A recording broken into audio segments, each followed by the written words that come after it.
Ya, shalom Bapak Ibu Saudara sekalian. Terima kasih buat kehadirannya buat sore hari ini. Kita akan memulai acara seminar kita sore hari ini. Saya undang untuk bangkit berdiri. Kita akan pujikan sebuah pujian yang mengatakan bahwa Tuhan telah memilih kita sebelum dunia ini dibentuk.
bagi keselamatan bangsaku.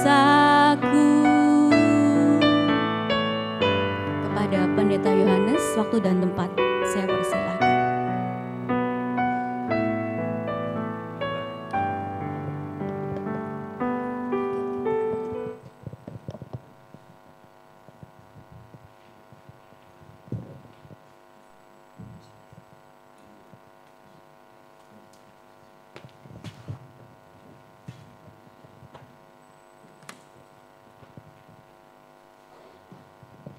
Mari kita berdoa bersama-sama.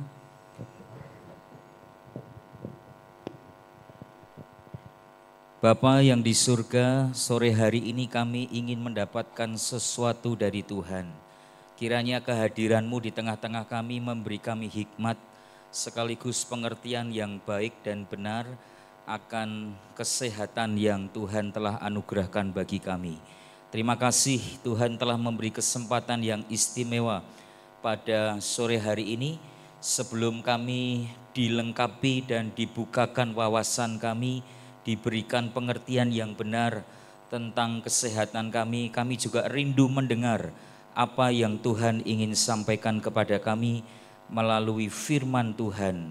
Kiranya firman inilah yang boleh menjadi dasar untuk kami dapat memiliki pengertian yang tepat tentang apa yang telah Tuhan karuniakan kepada kami di dalam kehidupan kami, di dalam tubuh kami, melalui kesehatan yang telah Tuhan nyatakan bagi kami. Terima kasih Tuhan, pakailah hamba-Mu untuk dapat berbicara dan memberitakan isi hati-Mu kepada kami semua yang ada di tempat ini. Dalam nama-Mu kami berdoa dan kami mengucapkan syukur.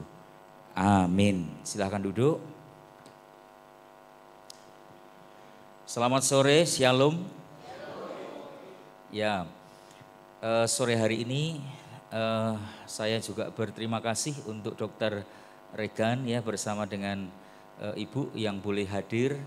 Tentu ini kesempatan yang tidak banyak yang Tuhan karuniakan kepada jemaat Tuhan di tempat ini, untuk kita bisa belajar bersama-sama, sekaligus dibukakan wawasan untuk kita dapat memahami dengan benar ya saudara, sehingga kita mendapatkan info bukan hanya dari internet yang kadang-kadang bisa menyesatkan kita, tetapi kita boleh mendapatkan dari sumber yang tepat, yang terdidik tentunya, yang kemudian dapat melengkapi kita dan menolong kita untuk kita mendapatkan pengetahuan yang benar ya tentang topik yang kita akan bahas pada sore hari ini.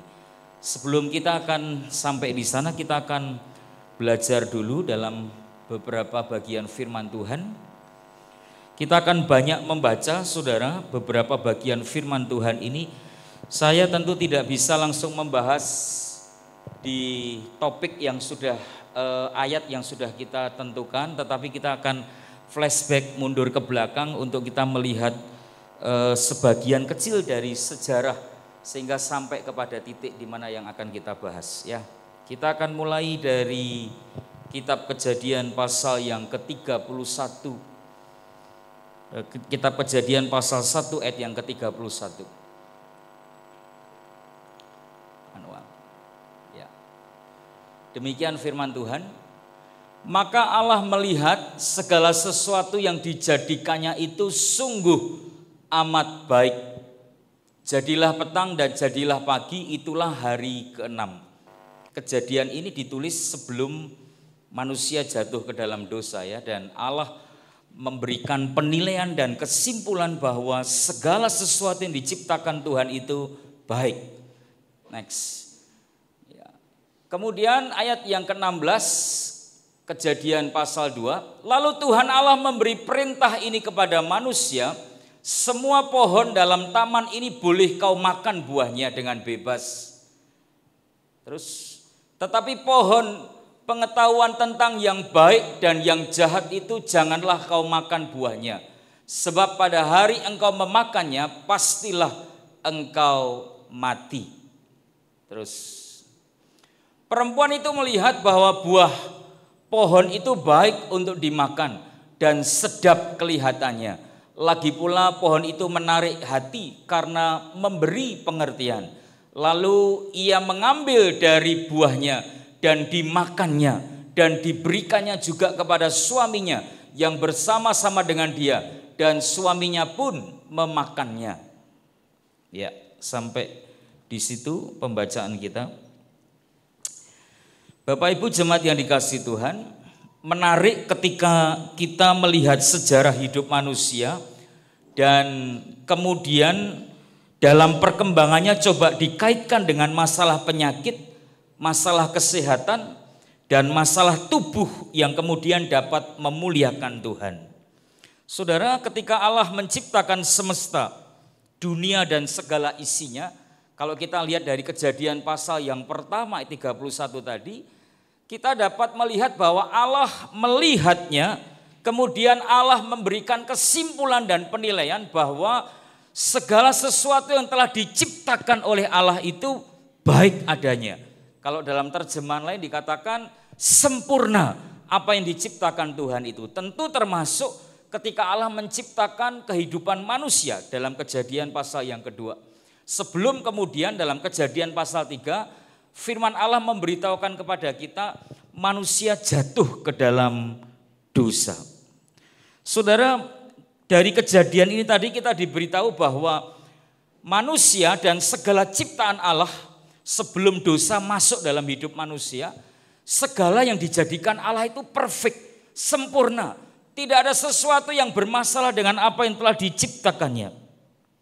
Tetapi segala sesuatunya itu bisa berubah ketika manusia mulai mencoba untuk melawan Allah dengan tidak taat terhadap apa yang telah diperintahkan oleh Allah dalam kehidupannya. Kalau saudara baca dalam Kejadian 2 tadi, Tuhan memberi perintah kepada manusia, semua pohon yang ada di taman ini boleh kamu makan. Hanya ada 2 pohon yang ada di tengah itu yang tidak boleh kamu makan. Satu pohon kehidupan, yang satu lagi pohon pengetahuan yang baik dan yang jahat. Sebab firman Allah katakan, pada waktu kamu memakannya, pasti kamu akan mati. Itu yang kemudian Allah perintahkan kepada manusia pada waktu itu, yaitu Adam dan Hawa. Tetapi saudara, kalau kita melihat dalam Kejadian pasal 3 yang ke-6 tadi, manusia itu kemudian mencoba untuk melawan Allah dengan tidak mentaati apa yang telah difirmankan Allah dalam hidupnya. Firman Allah katakan, lalu ia atau Hawa mengambil dari buahnya dan dimakannya. Setelah itu kemudian diberikannya juga kepada suaminya yang bersama-sama dengan dia, dan suaminya pun kemudian memakannya. 2 orang manusia yang pertama ini yang tadinya perfect, baik dan sempurna kata Allah, kemudian jatuh ke dalam dosa. Saudara yang dikasihi Tuhan, dan kemudian sejak hari itu maka manusia yang tadinya diciptakan oleh Allah begitu baik dan sempurna, mereka jatuh ke dalam dosa. Dan sejak hari itu setiap manusia yang lahir ke dunia semua lahir dalam kondisi berdosa. Saudara perhatikan dalam Mazmur 51 ayat yang ke-7. Firman Allah katakan demikian. Sesungguhnya dalam kesalahan aku diperanakan, dalam dosa aku dikandung oleh ibuku. Kemudian itu berkembang ya sampai dalam kitab Roma 3 ayat 23 dikatakan, karena semua orang telah berbuat dosa dan telah kehilangan kemuliaan Allah. Sudah lihat perkembangannya dari mulai Adam dan Hawa jatuh, dari yang tadinya diciptakan begitu sempurna oleh Allah, kemudian mereka melanggar firman Allah, dan kemudian manusia jatuh ke dalam dosa. Dan sejak hari itu setiap orang yang dilahirkan di tengah-tengah dunia ini sudah membawa benih dosa, dosa turunan. Ya, dan kemudian berkembang dan berkembang sehingga firman Tuhan katakan semua orang yang ada di bawah kolong langit ini tidak ada yang tidak berdosa, termasuk kehidupan saudara dan saya. Begitu kita lahir atau kita melahirkan keturunan, anak-anak kita sudah dikandung dalam kesalahan dan telah hidup dalam dosa. Jadi tidak benar kalau kemudian dikatakan bayi yang baru lahir itu suci, tidak berbuat dosa. Mungkin dia belum melakukan dosa perbuatan, tetapi dosa karena turunan dari Adam dan Hawa itu sudah dibawa oleh manusia itu sejak bahkan dalam kandungan dia sudah hidup dalam dosa, dan begitu lahir dia menjadi manusia yang berdosa. Saudara, persoalannya dimulai, adegan persoalan itu dan semua problem yang terjadi dalam hidup manusia dimulai ketika manusia itu jatuh dalam dosa. Dosa inilah yang kemudian menjadi akar dari segala persoalan, akar dari segala permasalahan dan pergumulan hidup manusia dari pertama sampai hari ini yang kita hidupi. Saudara yang dikasihi Tuhan, mulai dari masalah moral, masalah etika, masalah kesehatan, bahkan sampai maut. Ya, firman Tuhan katakan dalam Roma pasal 6 ayat yang ke-23 dikatakan, sebab upah dosa ialah maut, tetapi karunia Allah ialah hidup yang kekal dalam Kristus Yesus Tuhan kita.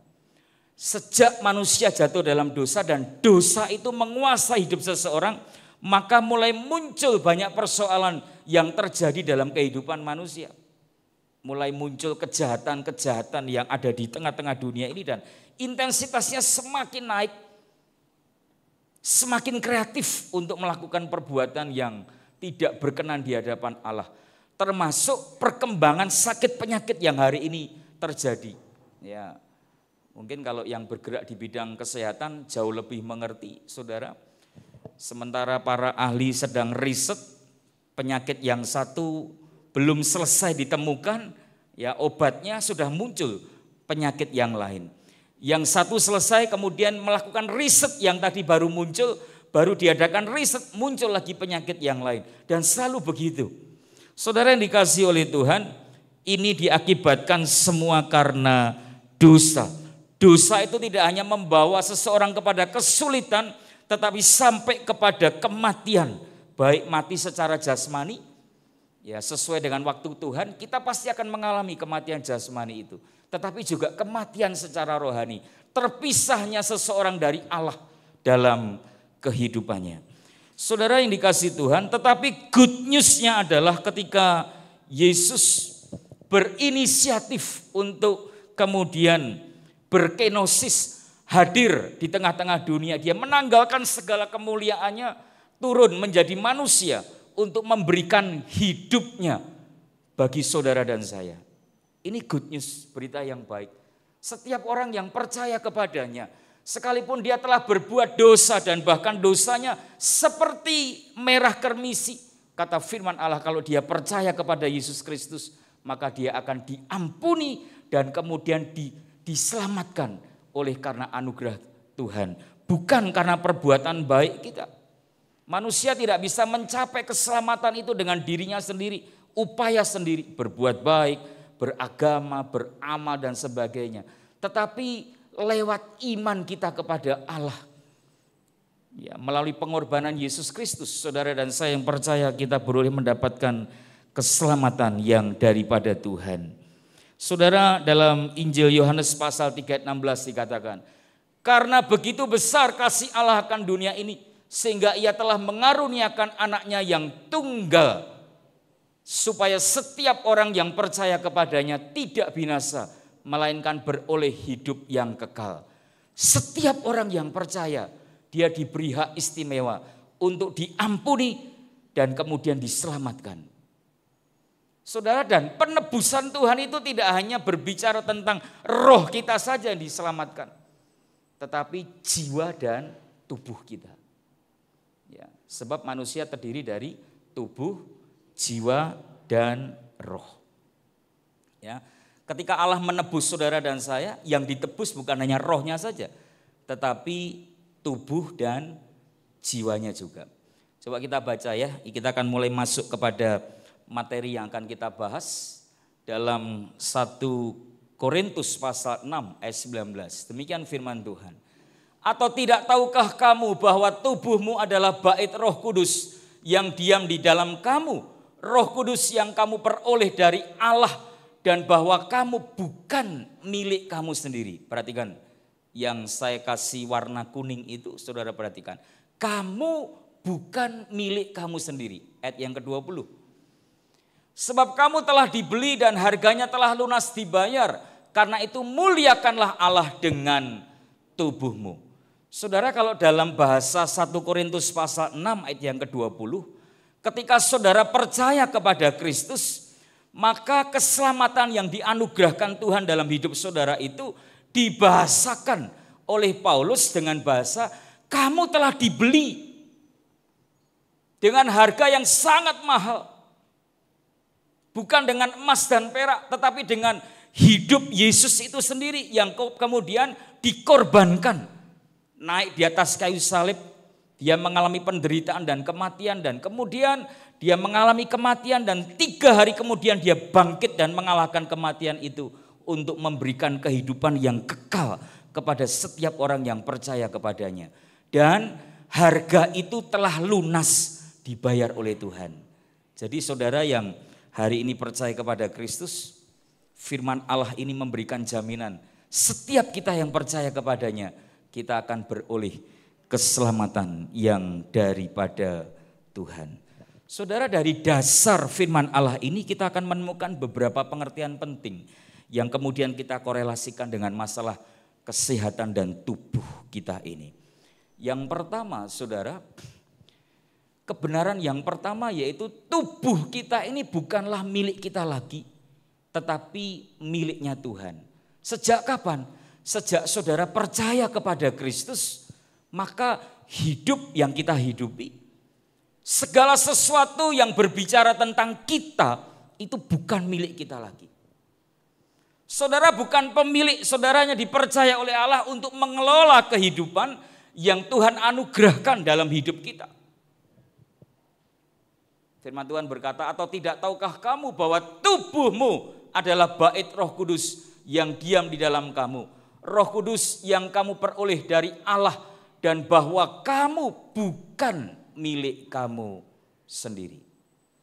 Sejak kita terbuka terhadap anugerah itu dan menerima Yesus sebagai juru selamat dalam hidup kita, saudara harus sadar bahwa hidup yang kita hidupi, kalau kita berbicara tentang kita dan segala hal yang bersangkut paut dengan kita, berarti kita sedang membicarakan tentang kepemilikan Tuhan atas hidup kita. Kalau kita miliknya Tuhan, saudara kemudian tidak bisa seenaknya mempergunakan kehidupan yang kita hidupi hari ini. Betul ya? Saya titip sesuatu kepada saudara, saudara harus menjaga apa yang saya titipkan. Saya bisa memberi mandat, boleh kok kamu pakai. Misalnya saya titip motor kepada saudara. Boleh kamu pakai motor ini untuk kepentingan kamu. Tetapi tentu tidak harus merusak motor yang saya titipkan kepada saudara. Ketika saya menitipkan sesuatu, saudara bisa menggunakan sebab saudara dipercaya untuk mengelola dan menggunakan motor itu. Tetapi tidak berarti saudara kemudian tidak merawat dan menggunakan dengan baik apa yang saya titipkan kepada saudara. Hari ini saudara diberikan kesempatan dan dititipkan oleh Tuhan, yaitu tubuh yang kita hidupi hari ini. Tubuh yang saudara miliki hari ini itu miliknya Tuhan. Amin. Sebab saudara sudah percaya kepada Kristus dan tubuhmu sudah dibayar lunas dan dibeli oleh Tuhan lewat pengorbanannya di atas kayu salib. Ya. Yang kedua, kebenarannya adalah konsekuensi setelah kita tahu dan sadar bahwa tubuh yang kita milikinya adalah miliknya Kristus, maka kita punya tanggung jawab. Tanggung jawab untuk apa? Menjaga tubuh kita. Ayat yang ke-20. Sebab kamu telah dibeli dan harganya telah lunas dibayar. Karena itu muliakanlah Allah dengan tubuhmu. Saudara yang dikasihi oleh Tuhan, kalau kita menyadari bahwa kita dan seluruh kehidupan kita adalah miliknya Kristus, maka kita harus bertanggung jawab untuk menjaga, mengelola kehidupan kita, mengelola tubuh kita dengan baik. Ingat saudara, bahwa kita bukan pemilik, tetapi kita hanya pengelola. Yang kemudian dipercayakan oleh Tuhan, kita kelola tubuh kita dengan baik, sehingga tubuh kita dapat sehat dan dapat memuliakan nama Tuhan. Ya, saudara, firman Tuhan ini menarik kalau kemudian kita kaitkan dalam 1 Korintus pasal 6 ayat 13. Makanan adalah perut dan perut untuk makanan. Tetapi kedua-duanya akan dibinasakan Allah. Tetapi tubuh bukanlah untuk percabulan, melainkan untuk Tuhan dan Tuhan untuk tubuh. Firman Tuhan ini sedang berbicara tentang dua hal, di mana berkaitan dengan masalah tubuh kita yang perlu kemudian kita jaga dengan baik. Yang pertama berkaitan dengan masalah percabulan, yang kedua masalah makanan. Hari ini kita tidak belajar tentang percabulan, tetapi kita belajar tentang makanan. Rupanya ayat 19 dan 20 tadi berkorelasi dengan ayat yang ke-13. Ketika Allah menyatakan bahwa tubuh yang telah dibeli oleh Tuhan dengan pengorbanannya di atas kayu salib, yaitu tubuh saudara dan saya, itu sekarang miliknya Tuhan, maka kita harus sadar bahwa kita punya tanggung jawab yang penuh untuk menjaga tubuh kita ini supaya tetap baik, tetap sehat. Untuk tetap baik dan tetap sehat ternyata Paulus mengkaitkan itu dengan masalah makanan. Ya. Kita diajar untuk kemudian berhati-hati dengan masalah makanan. Firman Allah katakan memang semua halal. Kalau saudara baca dalam 1 Korintus pasal 6 itu. Tetapi semua yang halal itu tidak semua berguna bagi kita. Benar ya? Kita tidak terikat lagi dengan berbagai, oh ini najis, ini haram, ini dan sebagainya. Semua kita bisa makan. Tetapi yang kita makan tidak semua berguna bagi tubuh kita. Ya. Saudara, jangan hanya gara-gara makanan, kita tidak dapat menguasai diri, mengkonsumsi makanan secara berlebihan, ya, terlebih makanan yang tidak sehat, ya, yang tidak baik untuk tubuh kita. Sehingga kalau kita terjang, mulai muncul banyak persoalan dan banyak sakit penyakit penderitaan jasmani yang kita alami. Sehingga rencana Allah dalam hidup kita menjadi berantakan gara-gara kita kurang hikmat dalam kita menjaga tubuh yang sebenarnya bukan milik kita, tetapi milik Allah. Hati-hati saudara. Ternyata masalah makanan pun kita harus bertanggung jawab. Memang kita boleh menikmati segala sesuatu, tetapi tidak semuanya berguna. Artinya jangan pernah makan makanan secara berlebihan. Nikmati berkat Tuhan itu dalam porsi yang pas. Amin. Ya, saudara yang dikasihi Tuhan, jika hari ini saudara sebelum dan setelah nanti dites dan ternyata kadar gulanya tinggi, ya saudara punya tanggung jawab untuk merawat dan menjaga tubuh saudara. Ya, mulai menghindari ya makanan-makanan yang kemudian mengandung kadar gula yang tinggi. Ya, jangan kalau kita sudah tahu kadar gula kita tinggi, saudara, kemudian kita mengkonsumsi makanan seenaknya sendiri. Tubuh saya, ya kan? Ingat loh, tubuh kita bukan milik kita sendiri, tetapi tubuh kita adalah miliknya Tuhan. Kita patut dan memang seharusnya menjaga dan merawat tubuh kita. Itu sebagai satu bentuk tanggung jawab kita kepada sang pemilik tubuh kita, sang pemilik kehidupan kita, yaitu Yesus Kristus. Mari kita olah hati kita olah makanan kita olahraga saudara, sehingga tubuh kita tetap sehat. Itu berarti saudara telah memuliakan Allah dan bertanggung jawab dalam mengelola tubuh dan kehidupan saudara di dalam Kristus Yesus. Muliakan Allah dengan tubuhmu. Amin. Mari kita berdoa.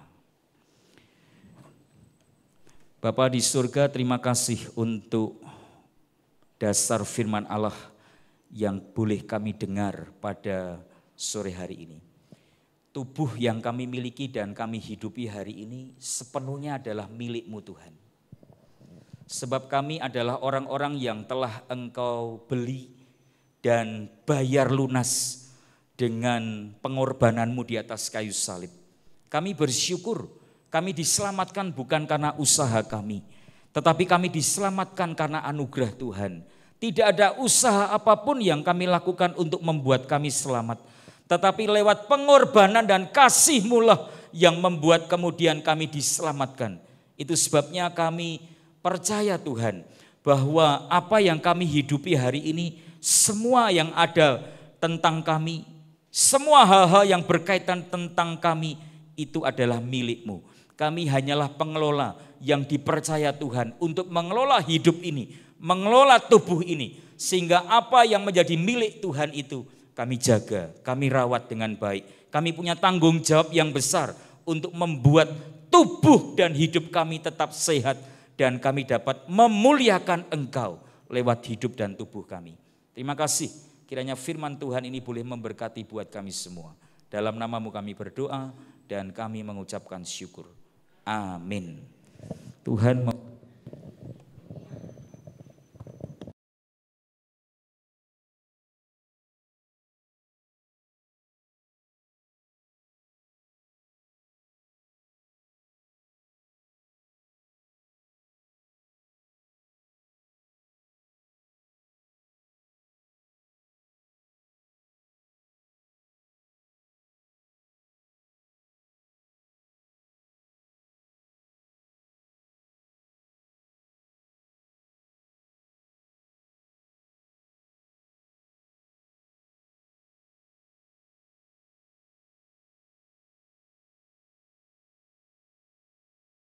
nanti kita mau belajar tentang apa sih sebenarnya diabetes tuh penyakit yang seperti apa sih gitu ya.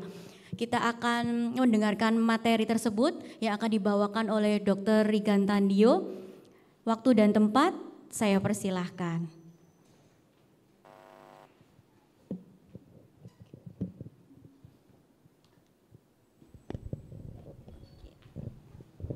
Oke. Shalom.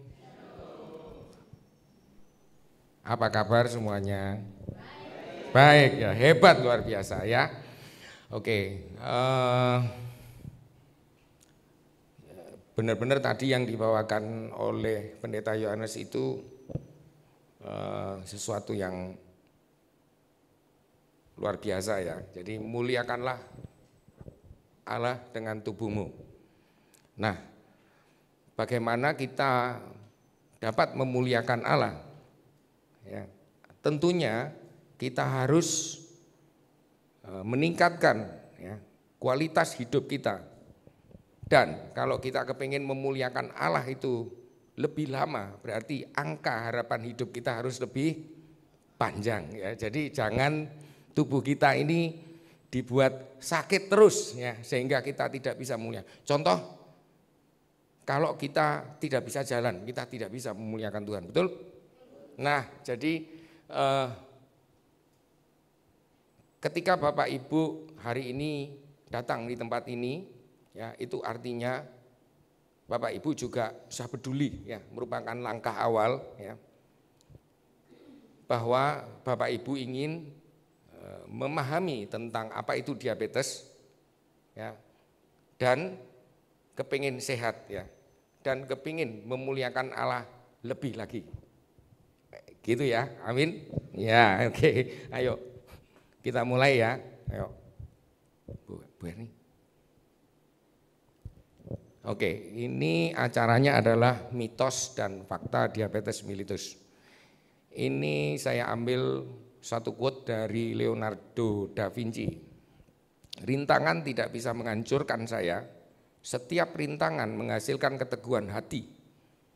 Dia yang terpaku pada bintang tidak berubah pikiran. Jadi kalau kita mempunyai goal, ingin memuliakan Allah dengan tubuh kita, ya apapun rintangannya itu kita harus hadapi, kita harus teguh, ya supaya kita bisa berhasil.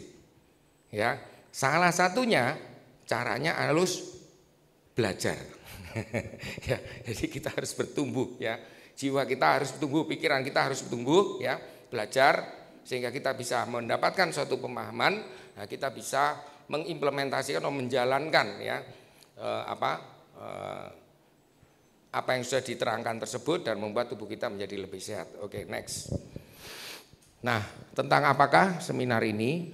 Pada akhir seminar ini harapannya Anda dapat mengetahui apa itu diabetes. Kedua, menjelaskan macam-macam diabetes. Ketiga, menjelaskan kadar gula darah tinggi.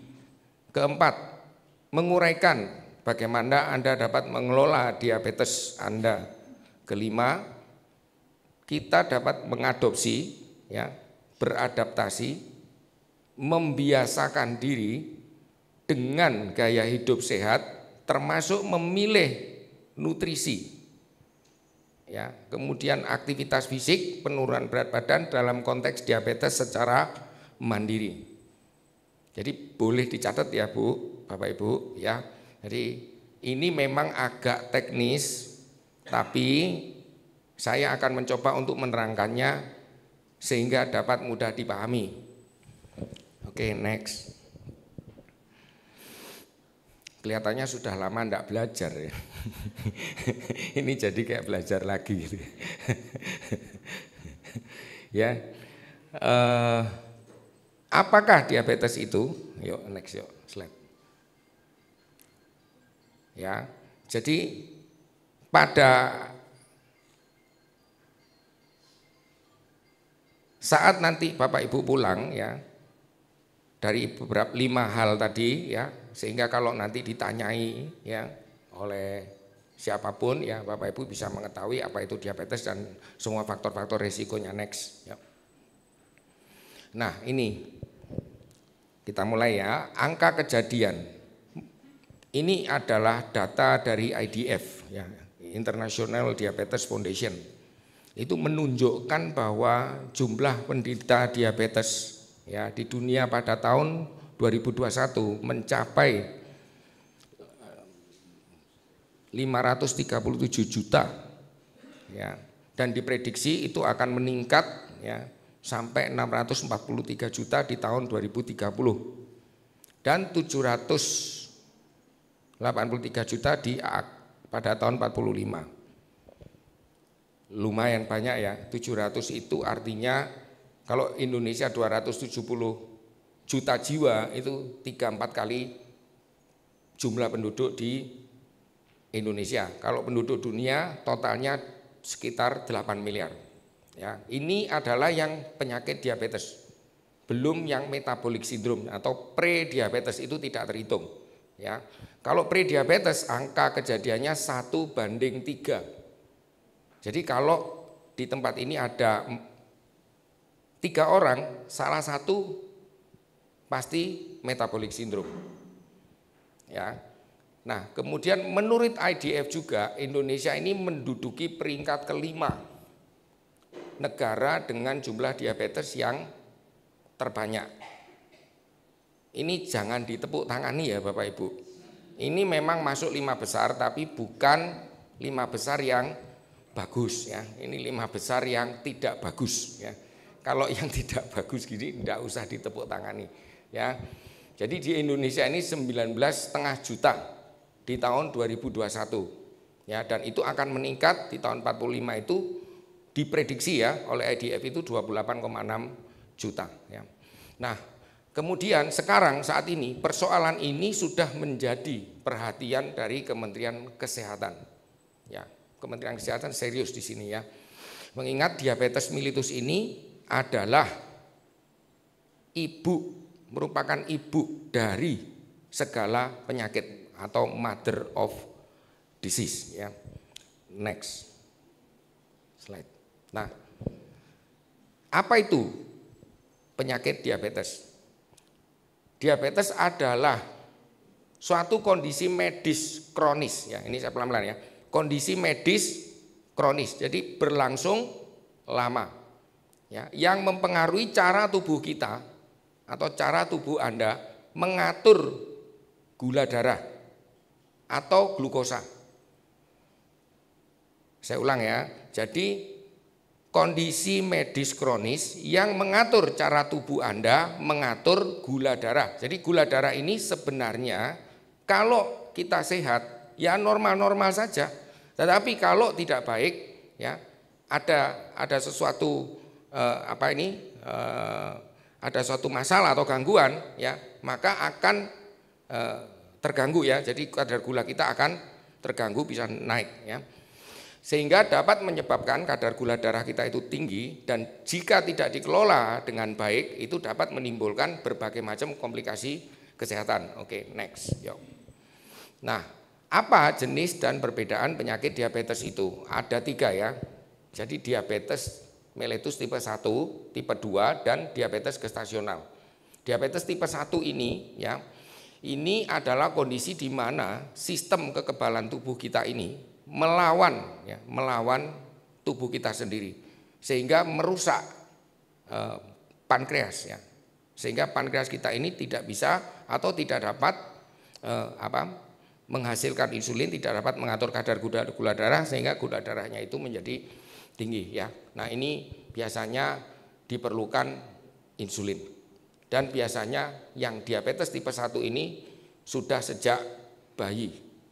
Ya, jadi sejak lahir biasanya atau usia-usia masih muda itu gula darahnya sudah tinggi ya. Yang diabetes tipe 2 adalah ditandai dengan ketidakmampuan tubuh kita untuk menggunakan insulin secara efektif. Jadi insulinnya jumlahnya cukup, tetapi tubuh kita tidak mampu menggunakan ya.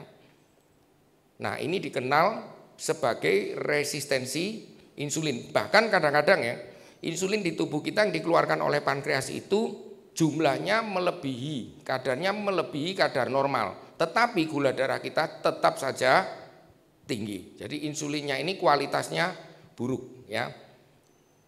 Itu yang tipe 2. Nah, kebanyakan mayoritas itu yang tipe 2 ini. Jadi ini terjadinya yang tipe 2 ini adalah pada saat sudah umur. Jadi sekitar 40 ke atas gitu ya. Sekarang lebih muda lagi 35 ke atas ya. Nah, itu faktor gaya hidup ya, genetika, kemudian gemuk ya. Kemudian itu dapat ya menuju ke arah diabetes yang tipe ini. Kemudian yang berikutnya adalah diabetes gestasional. Belum. Diabetes gestasional ini terjadi pada saat kehamilan. Ya. Pada saat ibu itu hamil, ya, terjadi kadar gula darahnya tinggi karena insulinnya atau pankreasnya tidak mampu memenuhi kebutuhan insulin pada saat hamil. Jadi pankreasnya ini tidak mampu memenuhi kebutuhan insulin pada saat hamil, dan biasanya itu akan sembuh atau akan hilang pada saat setelah melahirkan. Jadi setelah ibunya melahirkan dia akan kembali normal ya. Itu yang gestasional. Oke. Next. Nah, bagaimanakah perjalanan diabetes itu? Jadi awalnya bagaimana kok tiba-tiba saya kok terkena diabetes? Tadinya saya enggak diabetes. Kok sekarang saya tiba-tiba gula darah saya tinggi? Nah, ini ya. Jadi awalnya itu dari apa? Genetika itu. Jadi sebelah kiri ya genetika ya. Yang sebelah kanan itu developmental priming atau epigenetik. Jadi itu beda ya. Kalau genetika itu adalah DNA kita, dari keturunan kita. Jadi ayah ibu DNA-nya, kalau kita kulitnya rambutnya keriting jadinya ya keriting gitu ya. Nah, kalau hitam ya hitam, kalau putih-putih gitu, sipit-sipit gitu, lebar-lebar. Nah, itu genetika. Nah, kalau epigenetik itu adalah pada saat kita tumbuh, itu lingkungan kita itu mempengaruhi. Jadi pada saat terjadi pertemuan ovum dan sperma, kemudian fetus itu bertumbuh, makanan ibunya, nutrisi ibunya, kondisi mental dari ibu tersebut, nah itu mempengaruhi pertumbuhan janin. Nah, pertumbuhan itu juga mempengaruhi apakah nantinya dia akan rentan terhadap penyakit diabetes ini. Jadi selain genetika, epigenetik juga mempengaruhi. Ya.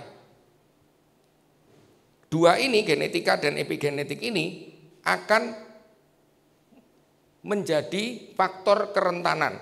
Jadi ada orang-orang yang sejak lahir dia rentan terkena diabetes.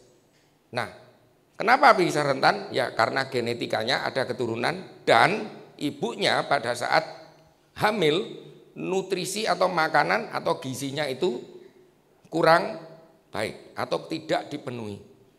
Ya, itu bisa rentan ya. Nah, kemudian setelah lahir ya, anak ini tadi kan bertumbuh toh menjadi dewasa ya. Nah, di situ ada makanan atau diet dan faktor aktivitas dan gaya hidup. Nah, ini juga penting ya, Bu. Ini sangat menentukan sekali. Jadi kadang-kadang orang yang dia dilahirkan rentan terkena diabetes, tetapi ketika dia itu diet dan faktor aktivitasnya itu gaya hidupnya sehari-hari dijaga, dia tidak terkena diabetes. Tetapi yang tidak rentan kadang-kadang dia sembrono ya, itu juga bisa terkena diabetes. Ya, jadi kalau yang sembrono itu tadi yang katanya Pak Yohanes itu gini, makan untuk perut, perut untuk makan katanya. Tubuh untuk Allah, Allah untuk tubuh. Tubuh kita bukan untuk apa tadi Pak Yohanes? Untuk perbuat percabulan ya. Nah, jadi kalau kita makan sembarangan itu artinya percabulan itu ya. Ya, jadi kan tubuh kita tidak boleh untuk percabulan, harus untuk Allah kan gitu. Jadi kalau kita makan ya harus sesuai. Kalau enggak sesuai, makannya itu ngawur, nah itu artinya kita sedang cabul ya.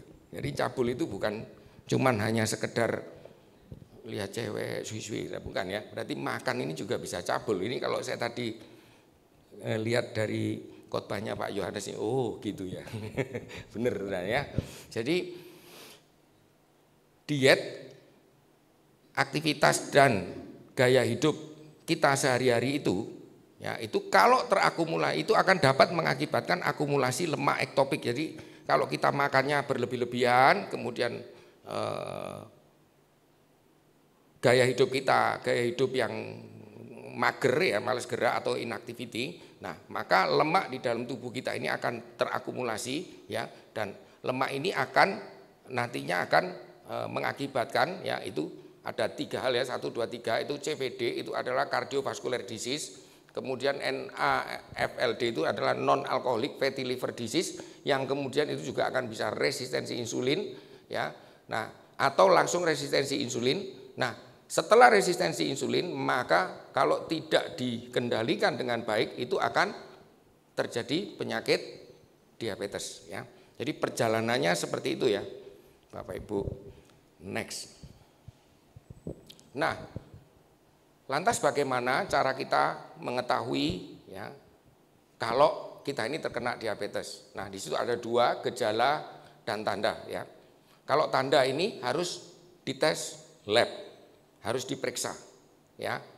Kalau gejala itu bisa kita rasakan ya, tapi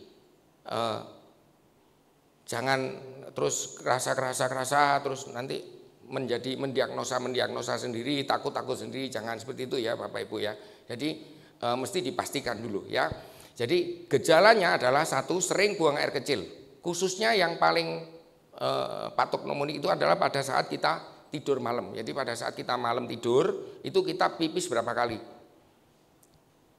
Biasanya tidak pipis atau sekali saja. Kalau sering buang air kecil pada saat kita tidur, nah itu bisa jadi ya. Itu kalau istilah medisnya adalah poliuri. Kedua adalah rasa haus yang berlebihan. Jadi sudah minum lagi gitu ya. Kemudian yang ketiga meningkatnya rasa lapar. Jadi kita sudah makan ya 1 jam 2 jam lapar lagi, makan lagi. 2 jam 3 jam lapar lagi gitu ya, tapi enggak gemuk-gemuk ya. Terus kemudian yang keempat ya, penurunan berat badan kita yang tidak dapat dijelaskan. Jadi ya awas ya, kalau kita berat badan kita turun karena kita olahraga berarti dapat dijelaskan. Ini kita enggak ngapa-ngapain berat badan kita tiba-tiba turun ya. Nah itu hati-hati, itu harus segera periksa ya. Terus kemudian yang kelima adalah kelelahan. Jadi kita sering merasa lelah. Jadi nggak ngapa-ngapain, cuma diem-diem lelah, ya.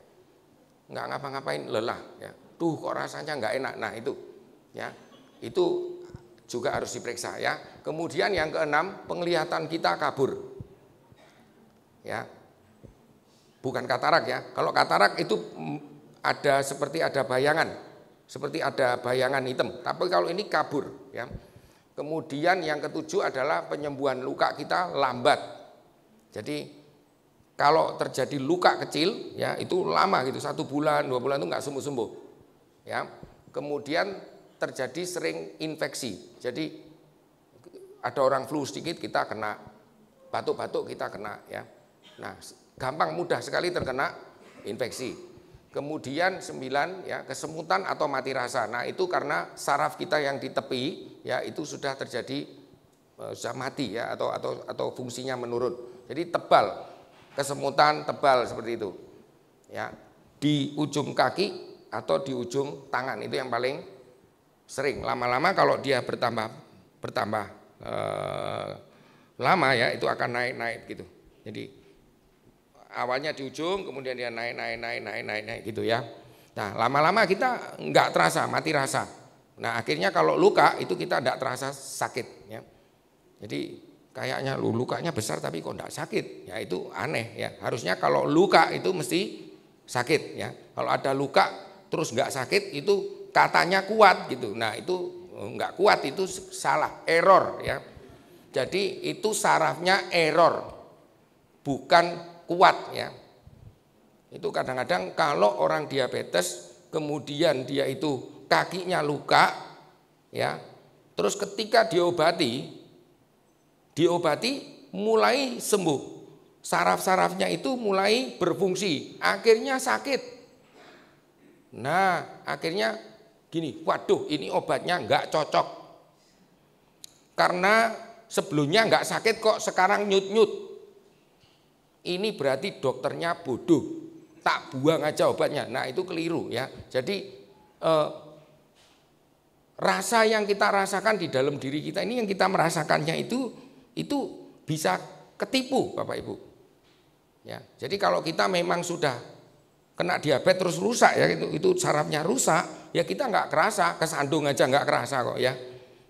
Itu kalau luka terus kemudian tanpa dibius dibersihkan gitu nggak terasa ya. Padahal harus dibius. Kalau orang normal semprot alkohol dibersihkan ya teriak-teriak ya. Tapi orang diabetes kerasa enggak katanya. Ya. Meskipun berdarah-darah ya enggak sakit. Nah, itu enggak normal ya Bapak Ibu ya. Jadi jangan dibilang itu normal ya. Jadi kadang-kadang salah perspektif kita ya. Terus kemudian konsentrasi ya, kesemutan ya atau mati rasa. Kemudian yang 10 iritabilitas. Iritabilitas ini adalah kita mudah terangsang, jadi gampang gatel-gatel gitu ya. Terus bukan cuma hanya kulit, tetapi emosi kita terjadi mood swing. Jadi moodnya itu gampang berubah-ubah gitu ya. Kadang-kadang susah, kadang-kadang seneng gitu. Kadang-kadang itu enggak enak semua. Jadi uring-uringan, senewen begitu ya. Diajak ngomong sedikit itu langsung beledos gitu ya. Kalau lihat pasangannya nggak ngomong beledos, ngomong yang beledos gitu ya. Jadi nggak tahu apa maunya ya. Jadi gampang ngamuk ya. Jadi itu bukan karena watak atau karakter ya, tapi karena memang penyakitnya ya. Jadi ini penyakit ini memang bisa menimbulkan mood swing ini ya. Jadi bisa emosional gitu ya. Ya. Kemudian apa tandanya? Nah, tandanya ini yang nomor 1 adalah obesitas, gemuk. Nah, ya. Obes ya. Jadi kalau orang sudah gemuk ya. Ini awas, bahaya ya. Harus segera berat badannya diturunkan. Kalau enggak nanti itu lambat laun akan mengarah ke penyakit metabolik dan diabetes ya. Ya, gemuk ya. Obes. Nah, obes yang bagaimanakah? Yang terus kemudian itu ada orang gemuk kadang-kadang enggak diabetes dok. Ada yang gemuk dia kok diabetes gitu ya. Yang mana yang gemuk yang bagaimana? Yang perutnya buncit. Ya. Yang gemuknya seperti buah apel, bukan yang seperti pir. Jadi ada yang perutnya buncit ya. Jadi gemuknya yang di perut.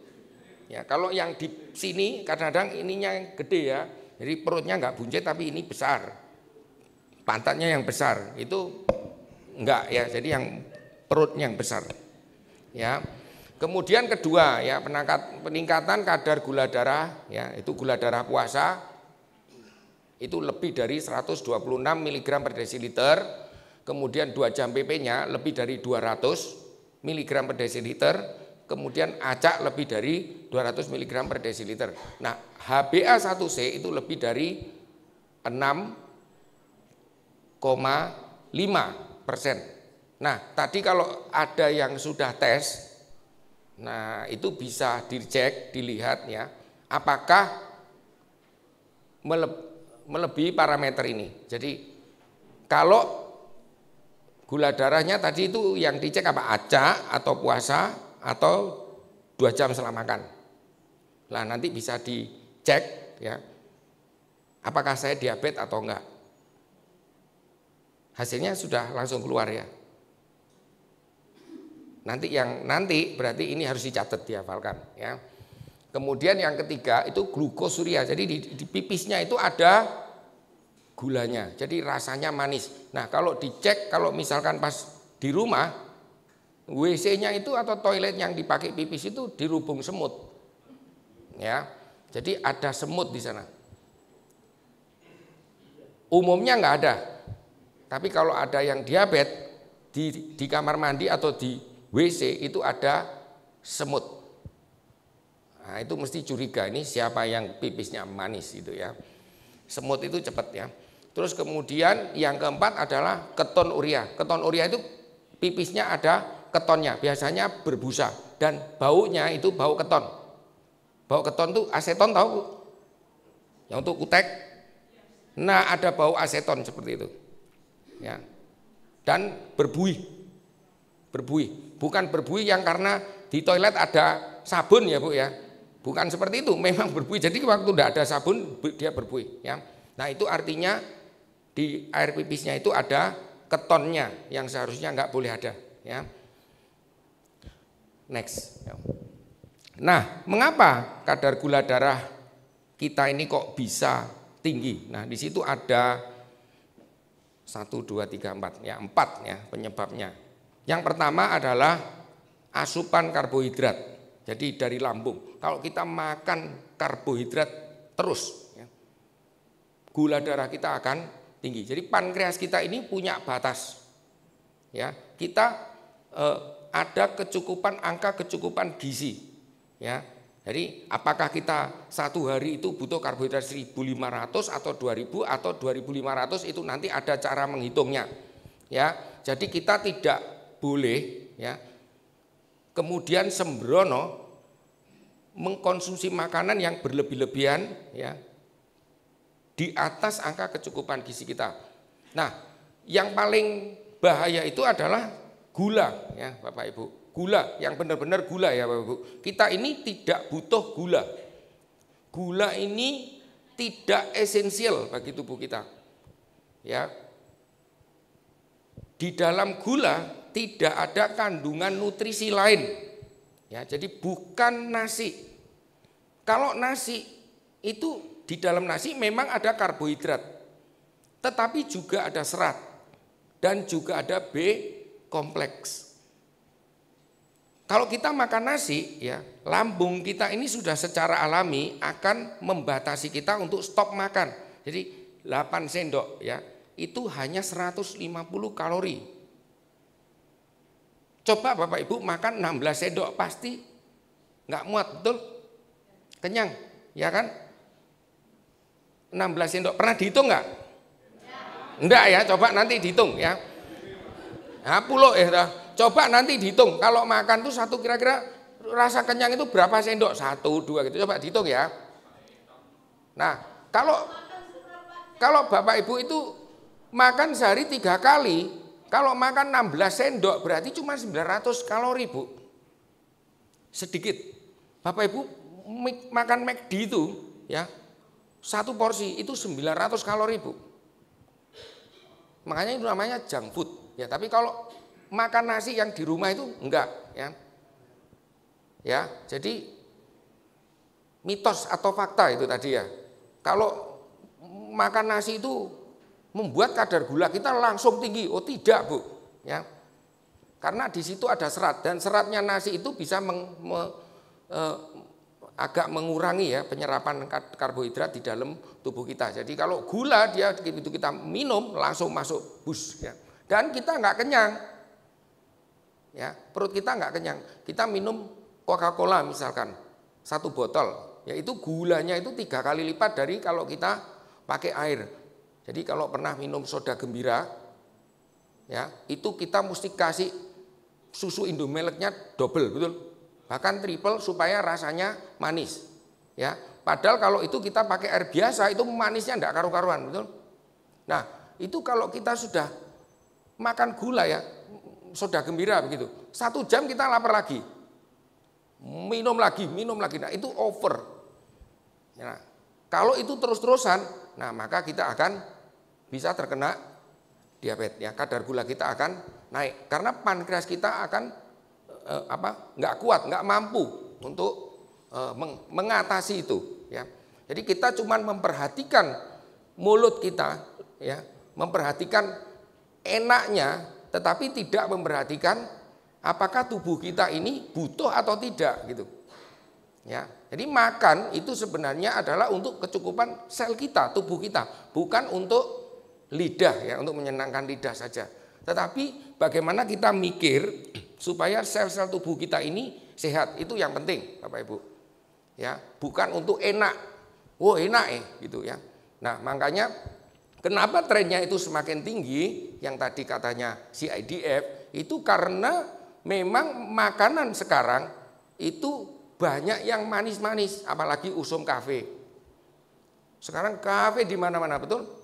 Nah, sekarang ada kromboloni, wah itu ya, boba ya toh, wah itu kafe-kafe itu nggak pernah sepi. Nah itu manis semua, manis semua. Nah itu kalau seperti itu maka tren orang yang terkena metabolic syndrome atau diabetes itu pasti akan naik ya.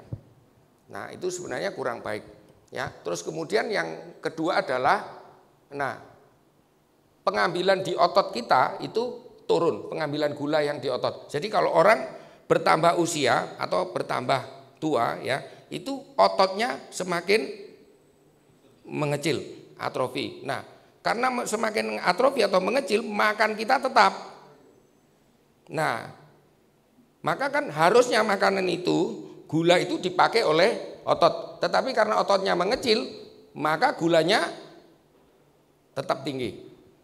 Ya. Karena ototnya atrofi, ya. Kemudian, nah ini penurunan sekresi insulin oleh pankreas. Jadi insulin itu diproduksi oleh pankreas. Dia ada di belakangnya lambung sini ya, Pak. Itu, ya. Di baliknya lambung itu ada namanya organ kita namanya pankreas. Nah, insulin diproduksi oleh sel beta Langerhans yang ada di tengah-tengah pankreas itu. Nah, pankreasnya besarnya segitu. Kalau kita kasih beban yang berat ya pasti dia akan gagal ya, bukan karena rusak ya, tapi karena over. Kalau terus-terusan dia akan rusak ya. Nah, kemudian berikutnya adalah karena hati kita ya. Jadi peningkatan pemecahan glukos gliserol atau lemak yang ada di hati kita. Jadi hati ini gula kalau sudah masuk dia berlebihan maka akan disimpan, gula tersebut akan disimpan di hati sebagai lemak atau gliserol. Nah, TG-nya itu akan tinggi kalau seperti itu ya, biasanya trigliserid. Nah, kalau pas kemudian kita butuh, lemak itu akan dipecah balik jadi gula dan kemudian jadi energi. Nah, peningkatan pemecahan lemak oleh hati ini juga akan menaikkan kadar gula. Oke, next. Ya, jadi bisa nangkep ya, kenapa kok gula itu bisa tinggi ya. Selain dari, loh saya sudah nggak makan kok, saya nggak makan kok kadar gula darah saya kok bisa tinggi. Nah, sudah tahu jawabannya, back kembali, coba. Nah, ini sering, saya itu sudah nggak makan, gula saya kok tinggi. Ya. Nah, kalau kita nggak makan, tubuh kita butuh tenaga, maka tubuh akan memecah lemak untuk dijadikan gula. Gula akan dipakai menjadi energi atau ATP. Nah, itu bahaya juga ya Bapak Ibu, kalau kita nggak makan, Kalau lemaknya ini yang dipecah sudah habis, maka badan kita akan mengambil protein. Ya, jadi apa yang kita makan itu harus cukup ya Bapak Ibu, tidak boleh berlebihan juga tidak boleh kurang ya. Ya, jadi kalau misalkan otot kita atrofi itu juga bisa tinggi kadar gula. Kalau insulin kita ini menurun, gula kita juga akan tinggi. Jadi bukan karena saya makan atau enggak makan aja ya Bapak Ibu ya. Makan atau enggak makan tuh yang atas tuh asupan karbohidrat. Yang ada gambarnya lambung tuh. Jadi masih ada 1, 2, 3 faktor yang bisa menimbulkan kadar gula kita tinggi ya. Next. Nah, ini berapa sih kadar gula ideal? Ya.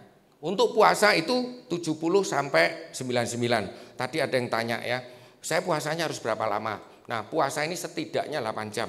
Lebih 8 jam boleh, 10, 12 jam boleh. Ya. Tapi sekurang-kurangnya 8 jam. Dan kadar gulanya 70 sampai 99 mg per desiliter. Kemudian 2 jam setelah makan di bawah atau sama dengan 140 mg per desiliter. Jadi kita makan sekarang dites 2 jam itu harus lebih kecil sama dengan 140. Terus kadar A1C-nya harus di bawah sama dengan 5,7. Nah, antara 5,7 sampai 6,5 ya, tadi kan 6,5 toh? Ya, ini 5,7 toh. Nah, yang diantaranya ini adalah metabolic syndrome. Belum diabetes, kalau dicek kemungkinan normal, ya gula acaknya itu atau puasanya. Tapi HbA1c-nya di antara rentang 5,7 sampai 6,5. Itu hati-hati ya Bu, Bapak Ibu. Itu sudah metabolic syndrome. Kalau dibiarkan tidak dikendalikan dengan baik, maka lambat laun akan diabetes ya. Jadi harus hati-hati. Jadi cek HbA1c ini penting. Ya. Nah, nanti Bapak Ibu bisa periksa ya untuk HbA1c-nya. Nah, nilai-nilai ini dapat sedikit berbeda ya Bapak Ibu, tergantung pada faktor-faktor seperti usia ya, kemudian status kesehatan, kemudian keadaan individu ya. Nah, jadi alangkah baiknya supaya berapa sih sebenarnya kadar gula yang lebih personal untuk saya, yang pas untuk usia saya ya. Saya ada kondisi penyakit seperti ini. Nah, itu dapat ditanyakan kepada dokter ya, atau penyedia layanan kesehatan ya, supaya lebih bisa dipersonalifikasi. Tetapi secara umum pedomannya seperti ini ya. Jadi kalau ada yang lain-lain nanti bisa dikonsultasikan ya. Next ya. Nah, kemudian bagaimana cara penata laksanaannya? Di sini saya tidak menuliskan nama obat-obat ya, tetapi ini secara umum ya. Jadi ada 4 cara ya. Yang pertama adalah kita pantau kadar gula darah kita secara rutin dan berkala. Bagaimana caranya? Kalau di saat kita usia 40 tahun ke atas ya, kita tes darah lengkap minimal 1 tahun sekali. Kalau normal ya bisa diperpanjang 2 sampai 3 tahun sekali. Ya. Kalau terjadi sedikit gangguan ya, kita dapat lakukan pemeriksaannya 6 bulan atau 3 bulan. Ya, seperti itu ya Bapak Ibu. Nah, kalau ada faktor resiko seperti yang tadi itu, ada faktor keturunan ya. Oh, papa saya diabetes, oh, saudara saya diabetes. Nah, jangan tunggu 40 tahun. 35 atau lebih awal diperiksa itu akan lebih baik. Jadi umpama kita usia 30 cek, normal, oke, panjang kan lagi, 1 tahun lagi cek, normal, panjang lagi 2 tahun, 3 tahun, normal gitu ya. Wong 2-3 tahun cuma sekali atau setahun sekali. Kalau memang nggak ada faktor risiko, 40 tahun ke atas periksa. Ya, supaya kita bisa kalau kita lebih tahu lebih awal ya kondisi tubuh kita ini, kita bisa dapat lebih mencegah ya, atau memperbaiki lebih awal. Itu akan mudah. Kalau sudah kadung kebacut atau terlanjur itu akan sulit ya, lebih sulit. Kemudian yang kedua ya, menjaga pola makan kita supaya seimbang ya. Jadi pertimbangkan untuk menggunakan suplemen ya, vitamin dan mineral tambahan. Jadi kenapa? Karena makanan atau yang kita makan sehari-hari itu ya, itu variasinya kurang Bapak Ibu. Jadi kita ini ada namanya angka kecukupan gizi. Ya, jadi vitamin A kita butuh sehari berapa, vitamin B1, B2 sampai 12 kita butuhnya berapa gitu ya. Kemudian vitamin C kita butuh berapa, karbohidrat berapa, protein berapa, lemak berapa, itu ada takarannya Bapak Ibu. Ya. Kalau kita kekurangan salah satu saja, kekurangan salah satu ya, elemen ya, khususnya kalau misalkan trace elemen ya, misalkan vitamin A misalkan. Kita kurang konsumsi vitamin A, maka kita akan rabun ayam. Ya kan, kalau dulu orang itu sering ya terjadi kekurangan vitamin A, akhirnya kalau rabun ayam dimasukkan kombong begitu ya. Padahal nggak ada hubungannya ya, tinggal kasih vitamin A sebetulnya ya. Nah, tapi sekarang jarang karena bayi itu sudah langsung dikasih vitamin A. Ya kan, sudah jarang ya. Nah, jadi itu salah satu contoh ya supaya kita ini pertimbangkan untuk menggunakan suplemen ya, kemudian vitamin dan mineral untuk pendamping ya. Jadi kalau kita di daerah itu biasanya makan ya cuma nasi pecel, pagi nasi pecel, siang nasi pecel, sore tahu telur, besok ya gitu lagi gitu ya. Ada yang makanannya vegetarian, setiap hari daun-daunan terus gitu. Ada yang kalau sudah kadung karnivora makan daging-daging terus gitu ya.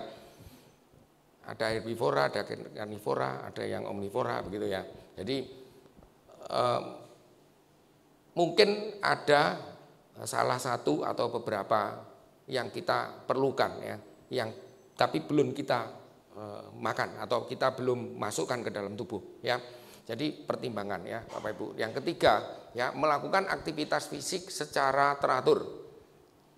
Jadi jangan malas gerak, mager, inactivity, atau olahraga yang berlebih-lebihan.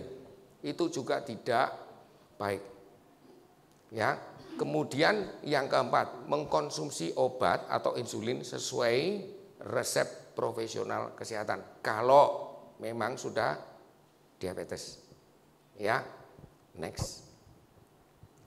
Nah, terima kasih, ini sudah di akhir sesi. Semoga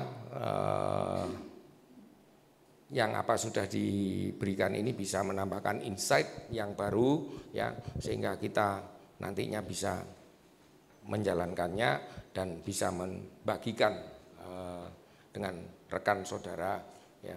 Atau nanti ini mungkin bisa di print ya.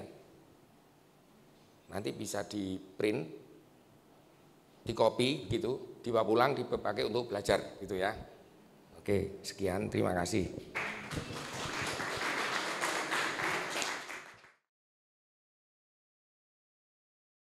Nah, sekarang kita akan lanjut ke sesi tanya jawab. Apakah sudah ada ini yang mau ditanyakan mungkin dari Bapak Ibu Saudara sekalian? Saya kasih kesempatan.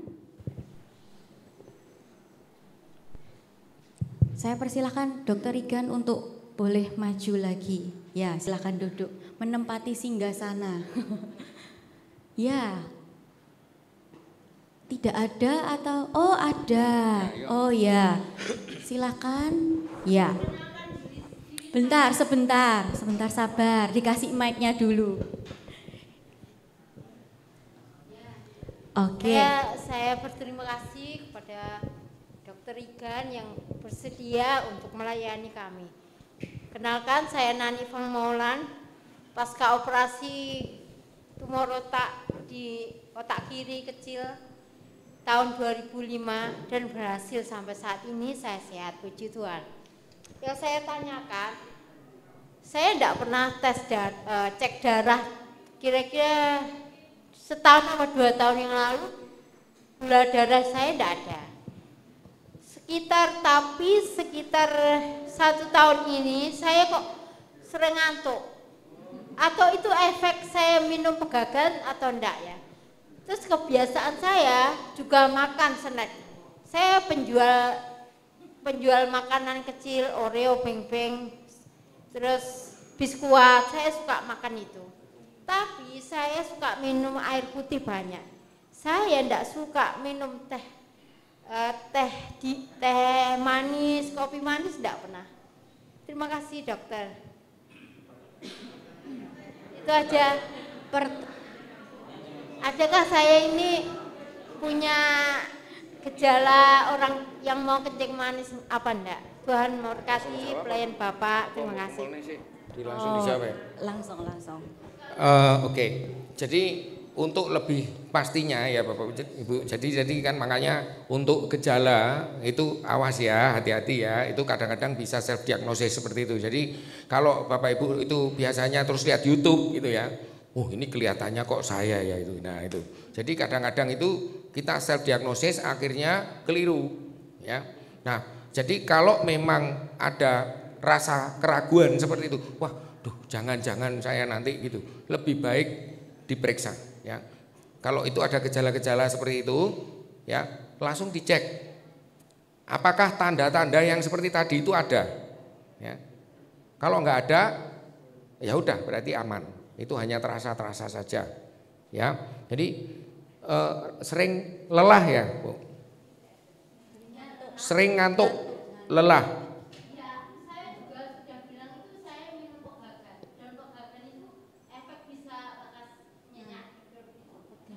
Pegagan,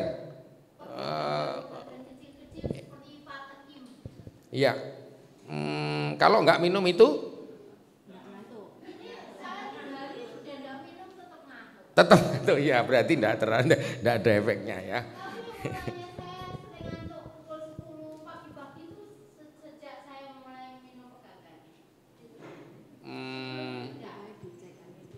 Lebih baik dicek aja Bu. Itu kelihatannya nggak ada hubungannya ya. Ya, itu jawabannya. Jadi lebih baik, lebih akuratnya itu langsung cek atau mau screening dari gejala-gejala yang tadi sudah disampaikan, di situ sudah ada. Kalau mau lebih screening itu apa ya bahasa Indonesia?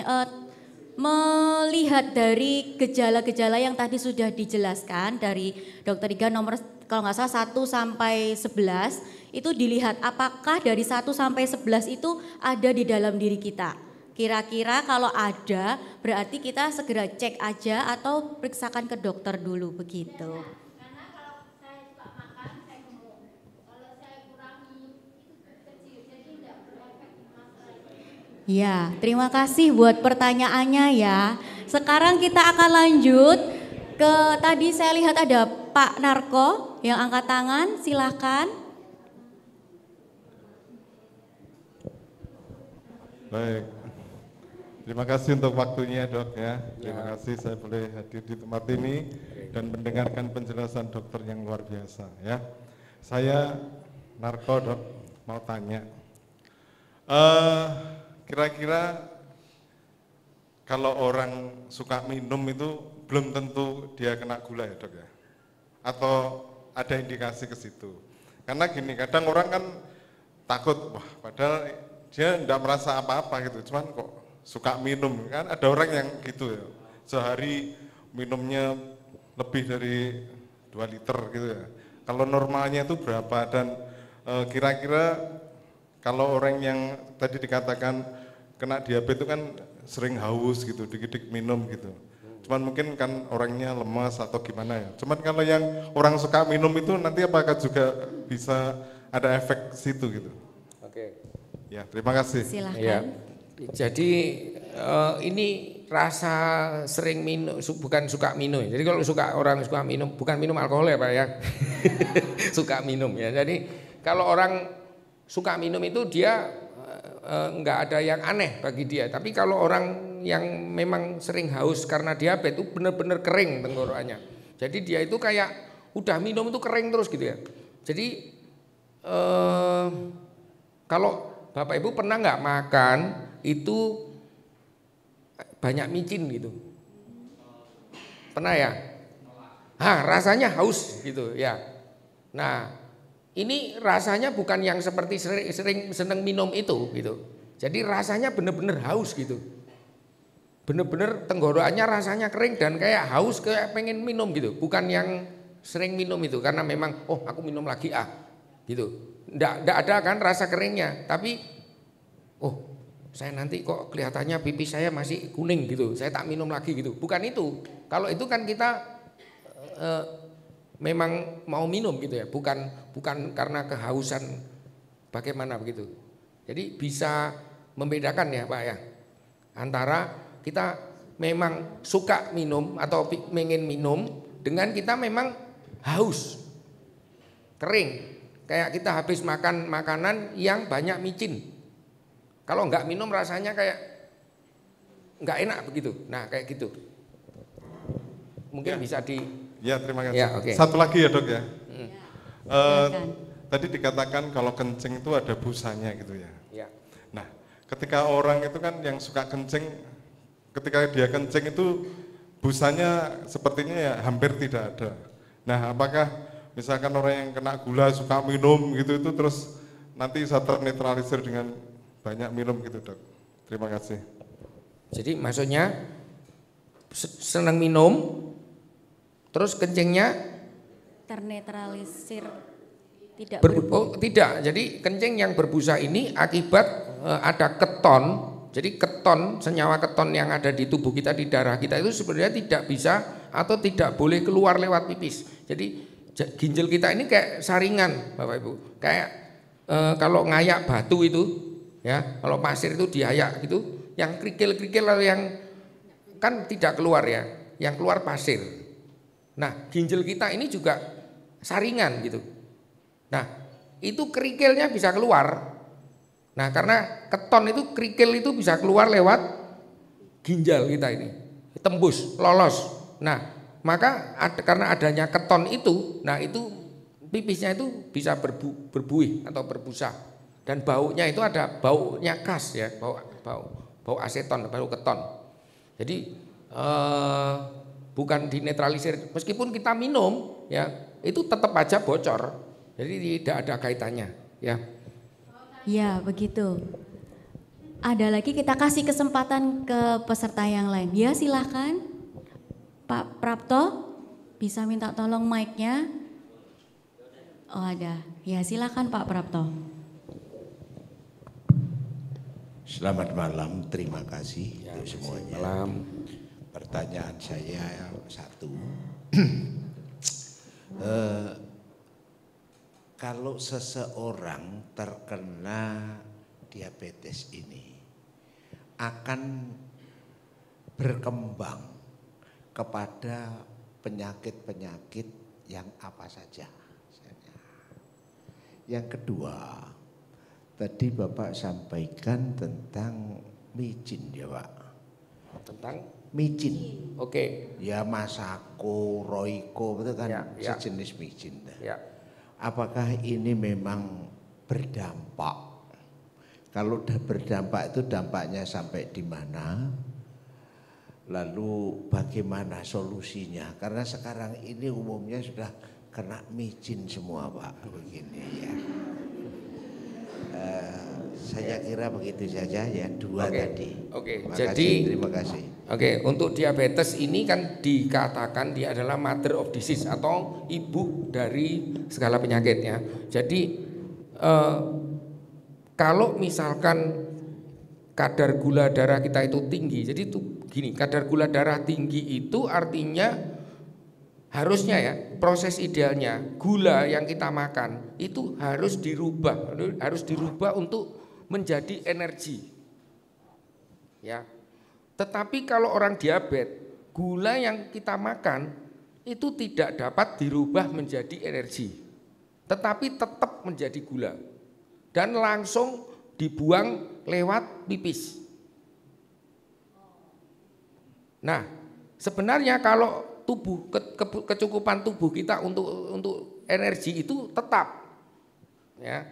Tetapi karena adanya kerusakan ya, mengubah dari gula menjadi energi itu, nah akhirnya gula kita tinggi, tubuh kita kekurangan energi. Nah kekurangan energi ini juga bisa ya menimbulkan banyak sekali komplikasi. Nah yang paling sering itu makro mikro angiopati. Jadi karena pembuluh darah yang kecil-kecil di kaki ya dan saraf yang ada di pinggir itu rusak ya. Yang paling sering itu tebel, terus kemudian luka ya, terus kemudian gangren. Sulit sembuh, akhirnya harus dipotong. Nah itu adalah orang diabetes itu bukan mati karena diabetesnya, tapi justru karena penyakit yang lain. Nah TBC ya, jadi karena kita rentan terhadap infeksi ya, itu penyakit bronkitis TBC itu gampang sekali untuk menyerang ya. Nah terus kemudian jantung ya atau kardiovaskuler. Kardiovaskuler itu jantung dan pembuluh darah kita rusak ya, buntu semua. Jadi kalau kadar gula di dalam darah kita tinggi, artinya darah kita ini kental. Ya, Bapak Ibu bisa bayangkan air murni sama yang satunya air ditambahi gula. Mana yang lebih kental? Ya ada gulanya. Nah, begitu juga darah kita. Darah kita kalau kadar gula tinggi itu juga akan lebih kental. Nah kalau kental itu enggak, mengalirnya itu enggak bisa lancar. Nah itu juga akan merusak dinding pembuluh darah dan juga dia akan bisa mengakibatkan sumbatan-sumbatan itu. Ya, kemudian retina ini karena di mata kita di retina belakang itu ada pembuluh darah yang kecil-kecil juga itu enggak bisa masuk gitu. Enggak lancar, akhirnya kita kabur tadi itu. Ya. Jadi hipertensi ya. Jadi karena jantung itu kalau dia berdenyut deg-deg ya. Kalau memompa air dan memompa uli itu kira-kira lebih enteng mana, Pak? Air ya. Ya. Makanya kalau kita ini gula darah tinggi, jantung kita ya berat. Nah, jantung kita juga akan bisa kena. Nah, akhirnya tekanannya harus tinggi gini. Deg-deg gitu. Jantung kita harus ekstra untuk memompa itu seluruh tubuh. Nah, maka akan terjadi tekanan darah kita juga akan tinggi. Nah, jadi banyak sekali ya komplikasi dari diabetes itu. Ya, jadi tergantung pembuluh darah mana yang rusak ya dan saraf mana yang rusak. Di bagian tubuh mana di tubuh kita ini yang paling rentan. Jadi masing-masing orang akan berbeda-beda, begitu. Nah termasuk yang di ginjal tadi itu, kalau ginjalnya itu bisa bocor, itu juga komplikasi akibat diabetes. Ya,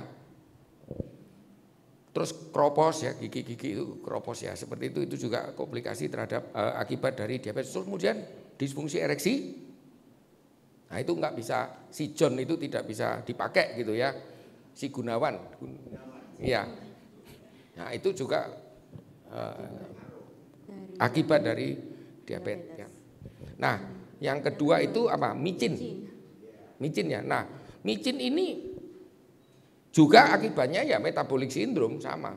Ya, terjadi juga hipertensi. Jadi dia isinya kandungannya kan monosodium glutamat ya. MSG toh Pak. Micin itu monosodium glutamat. Sodium itu apa? Garam ya toh. Nah, jadi itu akan menaikkan tekanan darah ya. Dan sebenarnya MSG itu kita enggak butuh juga gitu. Jadi sama seperti gula. Ya, sama seperti gula. Kita tidak membutuhkan. Tanpa ada MSG dan tanpa gula itu pun kita hidup. Jadi manusia purba dulu ya tidak makan gula dan tidak makan MSG dan dia hidup. Ya, malah dia berevolusi menjadi kayak kita sekarang gitu ya. Lah yang kita ini nanti sebenarnya enggak perlu yang dibuat-buat sih. Jadi kita back to nature aja ya, yang alami. Itu kan hanya kepingin kita enak saja ya, enak. Semua makanan yang kita enggak butuh, alangkah baiknya kita enggak perlu makan ya. Termasuk pemanis buatan ya Bapak Ibu. Jadi enggak usah minum gula. dikasih aja pemanis buatan. Saya nggak mau nyebut merek ya, banyak pemanis buatan. Ya, itu juga nggak perlu. Karena penelitian terakhir itu mengatakan bahwa pemanis buatan ini ternyata juga bisa menimbulkan kanker, ya, atau penyakit yang aneh-aneh. Ya, jadi itu sulit dieliminasi dari tubuh kita. Tapi lebih baik kita nggak perlu pakai pemanis buatan juga. Ya. Ya, itu mungkin jelas, jawaban. Pak. Ya. Oke, saya kasih ya, silakan Kak Nur dulu atau siapa satunya? Oh, Bu Yuni. Kak Nur dulu ya tadi kayaknya. Oh ya, silahkan. Ya, baik. Terima kasih untuk penjelasannya yang sudah dipaparkan. Pertanyaan saya ada beberapa ya, misal dua pertanyaan. Yang pertama, mitos atau fakta. Ini biasanya orang tua itu melarang saya, biasanya jangan tadi dibahas tentang karbohidrat ya, nasi. Jangan makan nasi panas karena itu kadar gulanya tinggi. Makanya tunggu dingin dulu baru boleh dimakan. Itu yang pertama, itu mitos atau fakta. Lalu yang kedua, beberapa kasus yang saya temui tentang penderita gula yang tinggi, pemakaian insulin ya. Apakah dengan pemakaian insulin itu tidak bisa berhenti dan itu dipakai seumur hidup? Dan apakah kita tidak bisa menjaga pola makan kita tanpa obat? Jadi kita bebas obat dan kita bisa hidup sehat dengan pola makan. Itu aja, terima kasih. Ya, silakan. Oke, jadi yang pertama yaitu nasi panas ya. Apakah nasi panas kadar gulanya itu tinggi gitu ya? Kalau yang nasi kemarin itu kadar gulanya rendah gitu ya. Kalau bandingannya adalah nasi kemarin dan nasi panas, betul. Ya, karena airnya sudah menguap, Pak. Ya. Tapi kalau sebenarnya tinggi itu dibilang tinggi itu ya itu tadi takarannya, yaitu 8 sendok itu sekitar 150 kalori. Ya. Jadi gini, kalau memang tidak ada diabetes ya, kita gini, kalau anak muda aja kira-kira makan satu hari itu butuh sekitar 2000 kalori ya, dengan aktivitas normal. Ya. 2000 kalori. Kalau kita kurang dari 2000 kalori, kita berat badan kita akan turun. Jadi kita nggak perlu takut sama nasi. Jadi nasi itu tidak berbahaya, Bapak Ibu. Ya. Yang berbahaya gula. Ya. Yang kadar gulanya tinggi itu adalah gula, bukan nasi. Ya. Kalau kita ngomong indeks glikemik, ya betul. Dibandingkan yang kayak kentang dan lain sebagainya, indeks glikemik gula itu lebih tinggi. Tetapi nasi itu lebih tinggi, tapi kita ini mau makan nasi seberapa gitu. Makanya tadi coba dihitung nanti. Kalau makan ya, kira-kira 16 sendok kuat apa enggak? Sekali makan. Enggak kuat ya. Ya. Ya kan, 32 sendok ayo coba. 450 kalori, kuat enggak? Pasti enggak kuat ya. Ya, nah jadi kita terlalu overthinking terhadap nasi ini, ya. Dan nasi ini juga masih dibagi-bagi ya, Bapak Ibu, berasnya. Ada yang beras Bramu, Rojo Lele, 64 gitu ya. Ada yang beras jatah, wah itu kadar gulanya yang jatah itu malah rendah banget gitu ya. Nah itu beda-beda gitu ya. Jadi enggak perlu kita takut dengan nasi, ya mungkin sudah bisa terjawab ya. Jadi yang kedua tadi tentang insulin. Insulinnya apakah harus dipakai terus begitu ya, atau bisa berhenti? Dengan diet, ya. Nah ini, jadi baguslah. Yang untuk diabetes tipe 1, nah tadi tipe 1. Ya, lihat ya, itu karena autoimun. Jadi pankreas ini memang benar-benar rusak karena dimakan sendiri oleh antibodi kita, daya tahan tubuh kita. Nah, yang ini memang benar-benar perlu insulin. Kalau nggak dipakai insulin, wah sistem kita gagal. Ya, jadi gula itu tidak bisa dirubah menjadi energi. Jadi ibaratnya itu kayak tikus mati di lumpung tadi karena mulutnya dibungkem gitu ya. Ini diberangus nggak bisa makan. Ya, jadi kita makan tetapi nggak bisa masuk ke sel, nggak bisa dijadikan energi. Kalau tipe 1 harus insulin. Ya. Nah, yang tipe 2. Nah, untuk yang tipe 2, apakah kita harus pakai insulin atau nggak bisa diganti dengan hanya diet gitu ya, makanan tok til ya, tanpa ada suplemen, betul ya, makanan saja ya. Nah, oke. Jadi kalau hanya makanan kita harus menghitung berapa ya, berapakah kebutuhan kalori kita dalam 1 hari, itu kita harus hitung dulu. Jadi energi basal yaitu ketika Bapak Ibu tidur tanpa melakukan aktivitas apapun, tidur malam itu, Bapak Ibu itu juga mengeluarkan energi. Diem, tidur. Buktinya tubuh kita panas ya. Panas ya. Nah itu energi. Ya, itu kita butuh ATP. Nah untuk membuat ATP itu perlu gula, perlu karbohidrat. Jadi ada namanya kebutuhan kalori dalam 1 hari. Sebenarnya saya ada slide-nya Bapak Ibu. Cuman nanti kalau saya bahas itu agak panjang ya. Mungkin sesi next ya. Ya, sesi next ya. Jadi kalau misalkan tubuh kita harus makan 2000 kalori ya, dan ternyata ketika kita makan 2000 kalori kemudian pankreas kita atau tubuh kita tidak bisa mengatasi gula yang masuk itu ya, dan kadar gulanya langsung shoot tinggi ya. Nah, pada saat mendadak seperti itu dan orangnya tiba-tiba pingsan, gulanya di atas 300 begitu, harus pakai insulin. Ya, harus pakai insulin. Nah, kemudian yang berikutnya, yang kedua, kalau dengan menggunakan, jadi hati-hati ya, kekurangan salah satu nutrisi itu juga bisa menimbulkan diabetes. Yang terakhir ini penelitian mengatakan ya, defisiensi kromium, kekurangan kromium. Kromium ini adalah trace elemen esensial. Ya, kekurangan kromium akan bisa menimbulkan diabetes mellitus. Nah, kalau dia memang karena kekurangan kromium dan kemudian itu terjadi diabetes, tidak bisa pakai insulin. Jadi kromium ini kalau insulin itu masuk ya, masuk ke sel untuk menempel ke sel untuk memasukkan gula ke dalam sel dirubah jadi ATP, itu butuh kromium.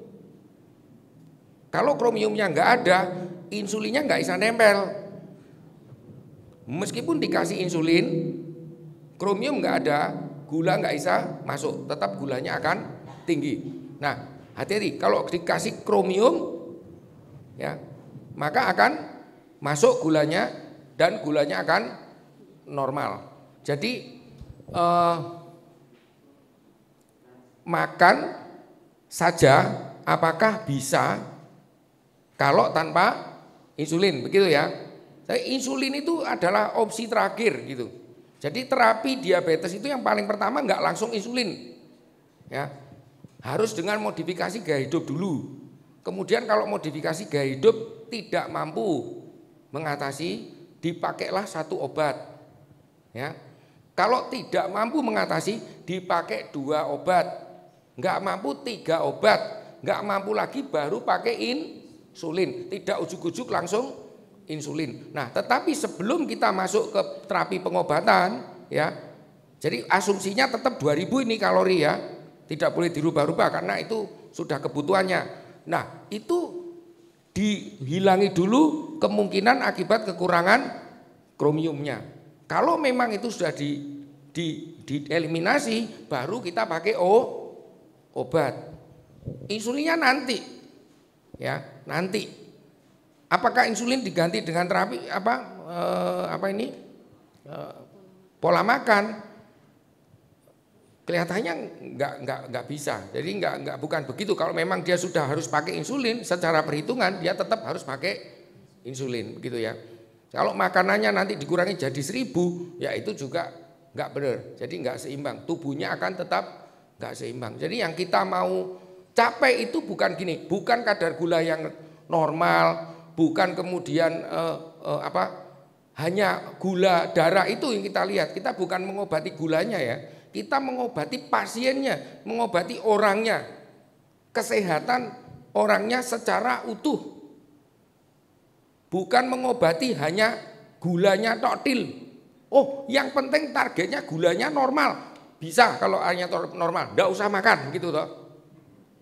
Tapi mati orangnya. Gitu loh. Jadi kita kalau ngobati manusia itu bukan, jadi tidak boleh terus orang itu dianggap hanya pankreas tok begitu ya. Terus orang itu adalah ginjal tok begitu. Orang itu hanyalah jantung tok begitu, enggak boleh Bapak Ibu. Tapi manusia itu utuh. Ya. Jadi kalau kita ada diabetes itu yang diobati pasiennya, bukan gulanya. Ya, kalau hanya sekedar targetnya gulanya normal, ya bisa akal-akalan begitu. Ya, insulinnya tak longi mau timbang larang-larang gitu. Uanganane tak longi ya. Iki ngentekne gajiku saulan ya kuwi. Gitu. Wis mangan ae gragas gitu. Insulinnya malah 20 unit. Longi 10 gitu. Nah, ayo mangane sithik wae, awas wae akeh-akeh ngono gitu. Nah, akhirnya kurang gizi. Jadi ada namanya penyakit itu KEP, ya, kurang energi protein. Ini ya penyakit. Jadi penyakit itu bukan diabetes. Ujuk-ujuk rambutnya brodol begitu, badannya ceking gitu, tidak bisa jalan. Ya itu ya penyakit. Jadi kalau mengobati penyakit jangan menimbulkan sakit yang lain-lain gitu ya. Jadi diobati ya sembuh gitu. Jangan malah gali tutup lubang. Ya, bisa ya? Bisa anggap ya? Oke. Ya, karena sebentar ini tadi ada satu pertanyaan, apakah jadi Bu Yuni? Ya, silakan kita, karena waktunya kita berjalan terus, kita tinggal satu pertanyaan lagi ya. Setelah Bu Yuni satu pertanyaan lagi, habis itu kita tutup pertanyaannya. Silahkan. Selamat malam Dokter Igan, mohon izin bertanya. Yang pertama menyambung dari pertanyaan Kak Nur tadi tentang obat. Ketika pasien ini sudah didiagnosa diabetes, kemudian mengkonsumsi obat secara minum, ketika pagi apakah harus diminum secara rutin? Misalkan ketika pagi sudah dicek di bawah 200, apakah boleh tidak diminum karena takut nantinya ngedrop? Itu yang pertama. Kemudian yang kedua, diabetes ini kan gula darahnya cenderung tinggi, tetapi terkadang ada satu waktu tiba-tiba penderita ini drop. Ketika dicek gula darahnya sangat turun drastis, dan bagaimana cara penanganannya? Terima kasih. Ya, terima kasih. Ya, oke. Silahkan dijawab. Oke, ya itu memang kasus yang paling sering terjadi begitu ya. Jadi kadang-kadang pasien itu kalau sudah gulanya itu, jadi kalau yang pertama ya, kalau misalkan apakah gulanya kalau sudah normal itu obat diabetes terus diminum? Ya jawabannya. Jadi yang membuat gula itu menjadi normal adalah obatnya itu. Kalau itu dilepas nanti kembali lagi. Jadi seperti tadi ya, pankreasnya itu fungsinya sudah menurun. Nah untuk gantinya itu obat itu. Sehingga ketika ada obat itu menjadi seperti normal lagi. Nah kayak kita tidak bisa melihat mata kita, maka kita harus pakai kacamata sehingga kita akan melihat dengan normal. Nah apakah kalau kita sudah melihat normal kacamata bisa tak lepas dok? Gitu. Ya jangan, nanti nggak kelihatan lagi. Karena kita bisa melihat normal karena ada kacamata. Nah begitu. Ya itu yang pertama. Jadi tetap obat diabetesnya terus diminum. Nah nanti saya minum terus nanti ada komplikasi itu, nanti pertanyaannya pasti begitu ya. Wah nanti ginjal saya rusak atau gimana begitu. Nah ini karena kita gagal mengidentifikasi siapa sih musuh kita. Apakah musuhnya obat atau musuhnya itu adalah penyakit begitu Saudaraku. Setannya yang mana begitu ya. Lah setannya itu dari awal adalah penyakitnya bukan obatnya ya. Jadi obat adalah teman kita untuk kita ini melawan penyakit. Kalau penyakit tidak diobatin, maka kualitas hidup kita dan angka harapan hidup kita akan lebih buruk. Nah, karena kita pakai obat, maka kualitas hidup kita dan angka harapan kita akan malah membaik. Ya, jadi jangan dibolak-balik begitu. Loh, kan ada efek samping, selalu setiap obat ada efek samping dan lain-lain. Ya, selalu ada efek samping, ya. Tetapi tidak efek samping yang dilihat, tapi fungsi, ya, fungsinya dari obatnya. Efek samping nggak muncul. Jadi alergi itu juga efek samping. Contoh, kita makan udang gatal-gatal, betul? Itu efek samping. Tetapi apakah kemudian semua orang gatal? Enggak. Nah, kalau enggak gatal, apakah enggak boleh makan udang? Boleh. Betul? Nah, obat juga demikian. Kalau enggak ada efek samping, ya enggak ada, jangan dicari-cari. Ya. Ngerti ya? Nah, yang pertanyaan kedua tadi adalah tentang tiba-tiba drop. Nah, ini gini, kadang orang itu kalau sudah ini kok gulanya tinggi, obat ditambahi gitu ya sama dokter. Kadang-kadang obatnya, obat ini belum bisa mengendalikan kadar gula. Tadi seperti saya bilang dikasih satu, betul ya, satu macam. Kemudian kok gulanya masih tinggi, sama dokternya kasih 2 macam.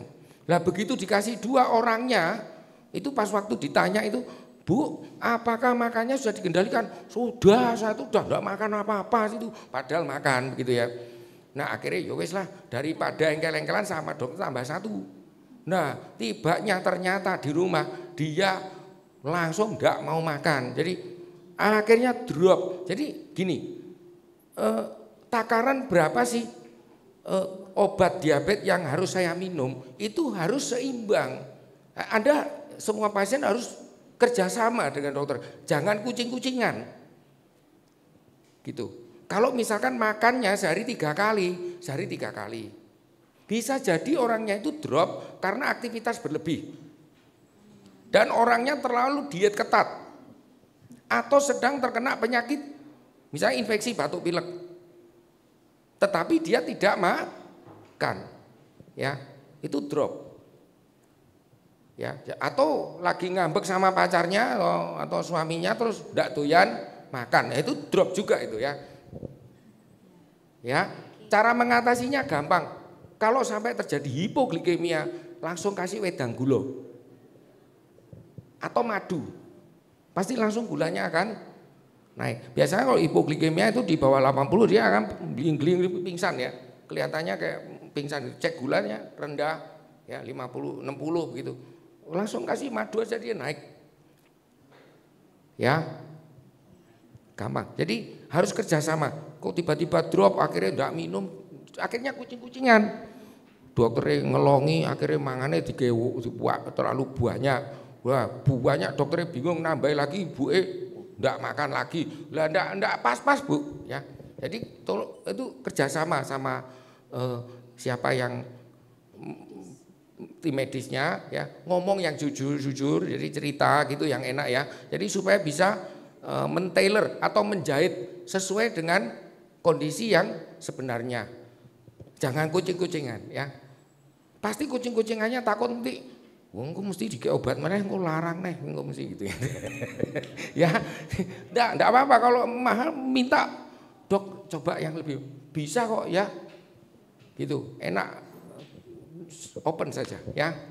Oke. Ya. Baik, pertanyaan terakhir. Boleh minta tolong mic-nya, silahkan.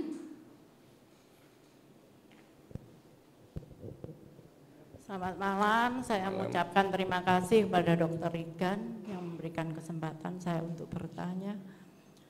Seberapa banyak kita makan buah, karena macam-macam buah itu juga mengandung ada yang manis tentunya seperti itu. Amankah kita makan buah itu? Karena mengingat buah juga ada vitaminnya. Terima kasih. Oke, jadi nah ini lagi nih, makanya saya tak berdiri aja ya. Oke, jadi seperti yang saya tetap katakan tadi ya, yang bahaya itu sebenarnya adalah gula. G-U-L-A. Gula. Buah, makanan-makanan alami itu tidak masalah. Kita juga makan buah itu enggak banyak-banyak kok. Ya. Benar? Kalau misalkan mau makan apel, kita makan apel seberapa? Nah, kalau misalkan orang yang nggak tahu lapar itu makan lagi. Nah, itu berarti dia diabetes. Ya, ini konteksnya orang diabetes kan Bu. Orang diabetes boleh nggak makan buah gitu ya? Biasa saja, secukupnya. Sesuai dengan seperti orang normal ya. Jangan sampai seember begitu ya, enggak benar ya. Apel ya 2 begitu. Pisang ya sehari mungkin 2-3 gitu. Nah, tergantung berapa perhitungan kalori kita, kebutuhan kalori kita sehari. Asalkan dalam, jadi gini, kalau untuk wanita ya, 30 dikalikan dengan berat badan. Ya, ada rumusnya sebenarnya, saya harus terangkan, tapi nanti mungkin next ya Bu Stevi ya. Nanti agak sulit, yang tadi udah puyeng kan? Jadi udah puyeng, nanti tambah itu tambah puyeng ya. Tapi intinya ya Bu ya, untuk Ibu misalkan butuhnya 1.500 kalori. Ya, karena aktivitas ringan usia sudah sekian ya, enggak terlalu berat, mungkin butuhnya 1.500 atau 1.750 kalori. Maka berapa sih yang saya harus makan sehari? Yang dimakan sehari juga harus 1.500 kalori. Ya, nah satu buah ini kemudian berapa sih kalorinya kan itu? Misalkan apel kalorinya adalah misalkan satu utuh itu 200 begitu.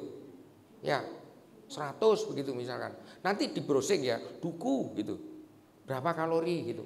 Itu terus apel itu berapa kalori itu ada. Di online itu banyak itu. Nah, kalau saya misalnya 100 kalori, saya butuh 1.500, berarti satu hari saya makan 15 begitu ya. Tapi tidak boleh makan lain-lain. 15 apel toktil gitu. Ya. Ya, ngerti ya maksudnya? Gampang kan? Kalau kita butuhnya 2.000 berarti maksimal kita makannya berapa? 20 gitu. Kalau andai kata satu apel itu 100. Ya kan? Ya, ngitungnya begitu, Bu. Jadi supaya kita ini nggak bingung itu, oh aku kudu makan bro, kudu makan. Nah, yang harus dicari berapa kebutuhan kalori saya dalam satu hari itu. Nah, dikonversikan makanan yang saya makan ini kira-kira berapa kalori? Sudah cukup apa belum begitu? Ya. Per masing-masing orang akan berbeda, usia berbeda, aktivitas berbeda, berat badannya berbeda, itu akan kecukupan kalorinya akan berbeda. Jadi dipakai pedoman yang harus sekian, nggak bisa. Kalau orangnya besar begitu, ya dia harus kebutuhan kalorinya lebih banyak. Ya. Oke. Tentang makan buah itu tadi, ada kata saya makan buahnya mungkin lebih banyak. Apakah itu juga tentang nasi kita bisa dikurangi atau gimana Dok? Atau tetap porsinya? Iya, jadi konsepnya tetap pada kebutuhan kalori. Ya. Seperti tadi ya, kalau 1.000, saya pelan-pelan ya. Kalau kebutuhan kalori saya 1.500 kalori per hari. Kalau satu apel adalah 100 kalori, maka saya satu hari makan 15 apel tanpa makan lain. Kalau saya tambah nasi 8 sendok, ya kan, berarti 8 sendok tadi kan 150 kalori.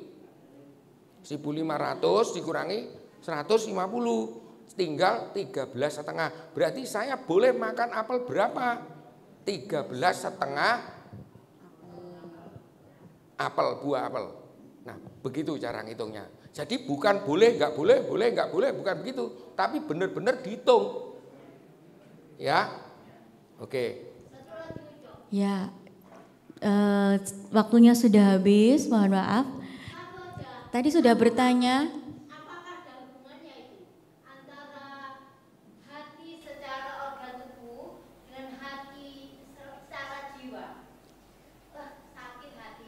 Oh itu, ya itu kalau hati yang secara jiwa itu kan istilah ya.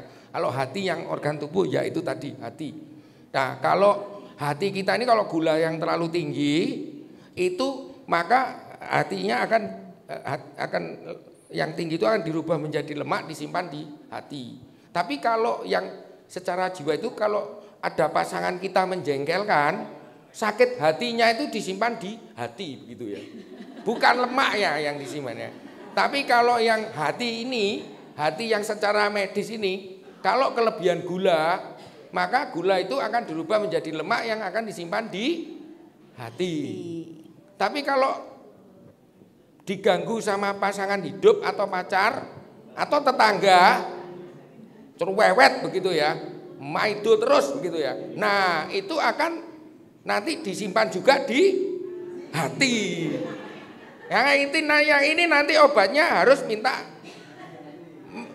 ke Pak Yohanes. Ya, ya begitu. Untuk minta pelepasan, Bu.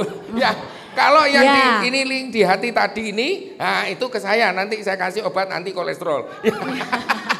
Ya, mengingat waktunya sudah semakin malam, jadi nanti kita akan tutup dulu ya, karena dari Lab Sima juga tim Sima nanti jam 8 harus sudah segera kembali karena akan tutup ya labnya, jadi kita akan lanjutkan tesnya. Untuk tanya-tanya lebih jauhnya nanti mungkin bisa setelah selesai ini ya Dok. Oke. Ya gitu ya. Oke, terima kasih buat kehadirannya Bapak Ibu Saudara sekalian pada malam hari ini. Kita akan mengakhiri seminar kita, mungkin kita akan mengadakan seminar berikutnya begitu ya. Oke, nah saya persilahkan Dr. Regan untuk bisa kembali. Dan saya persilahkan Masih. Pendeta Yohanes untuk menutup kita di dalam doa.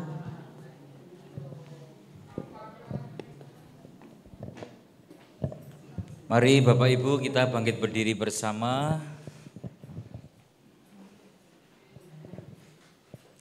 Kita akan berdoa ya.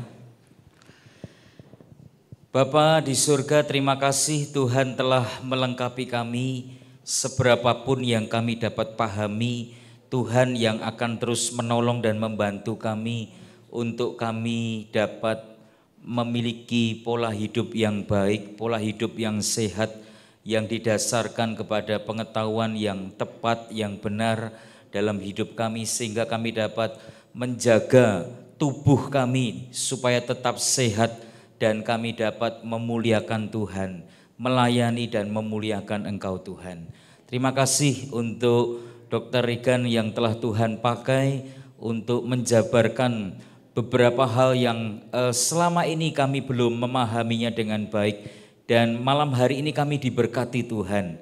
Dan tentu dengan pengetahuan yang kami terima pada malam hari ini, kami rindu Tuhan mulai menerapkan apa yang seharusnya kami lakukan sehingga kami tetap dapat sehat dan memuliakan Engkau. Terima kasih Bapak, berkati seluruh jemaat dan mereka yang hadir pada malam hari ini. Kiranya Tuhan mengaruniakan tubuh yang sehat bagi kami untuk kami tetap terus dapat melayani dan menyukakan Tuhan. Terima kasih Bapak, berkati juga untuk seluruh staf bahkan karyawan dari Sima yang turut membantu kami pada malam hari ini. Tuhan memberkati. Terima kasih Bapak, kami akan akhiri seminar kami pada malam hari ini, dan kiranya berkat damai sejahtera, sukacita dan kesehatan serta kekuatan dari Allah Tritunggal boleh memberkati saudara sekalian mulai saat malam hari ini sampai selama-lamanya. Amin.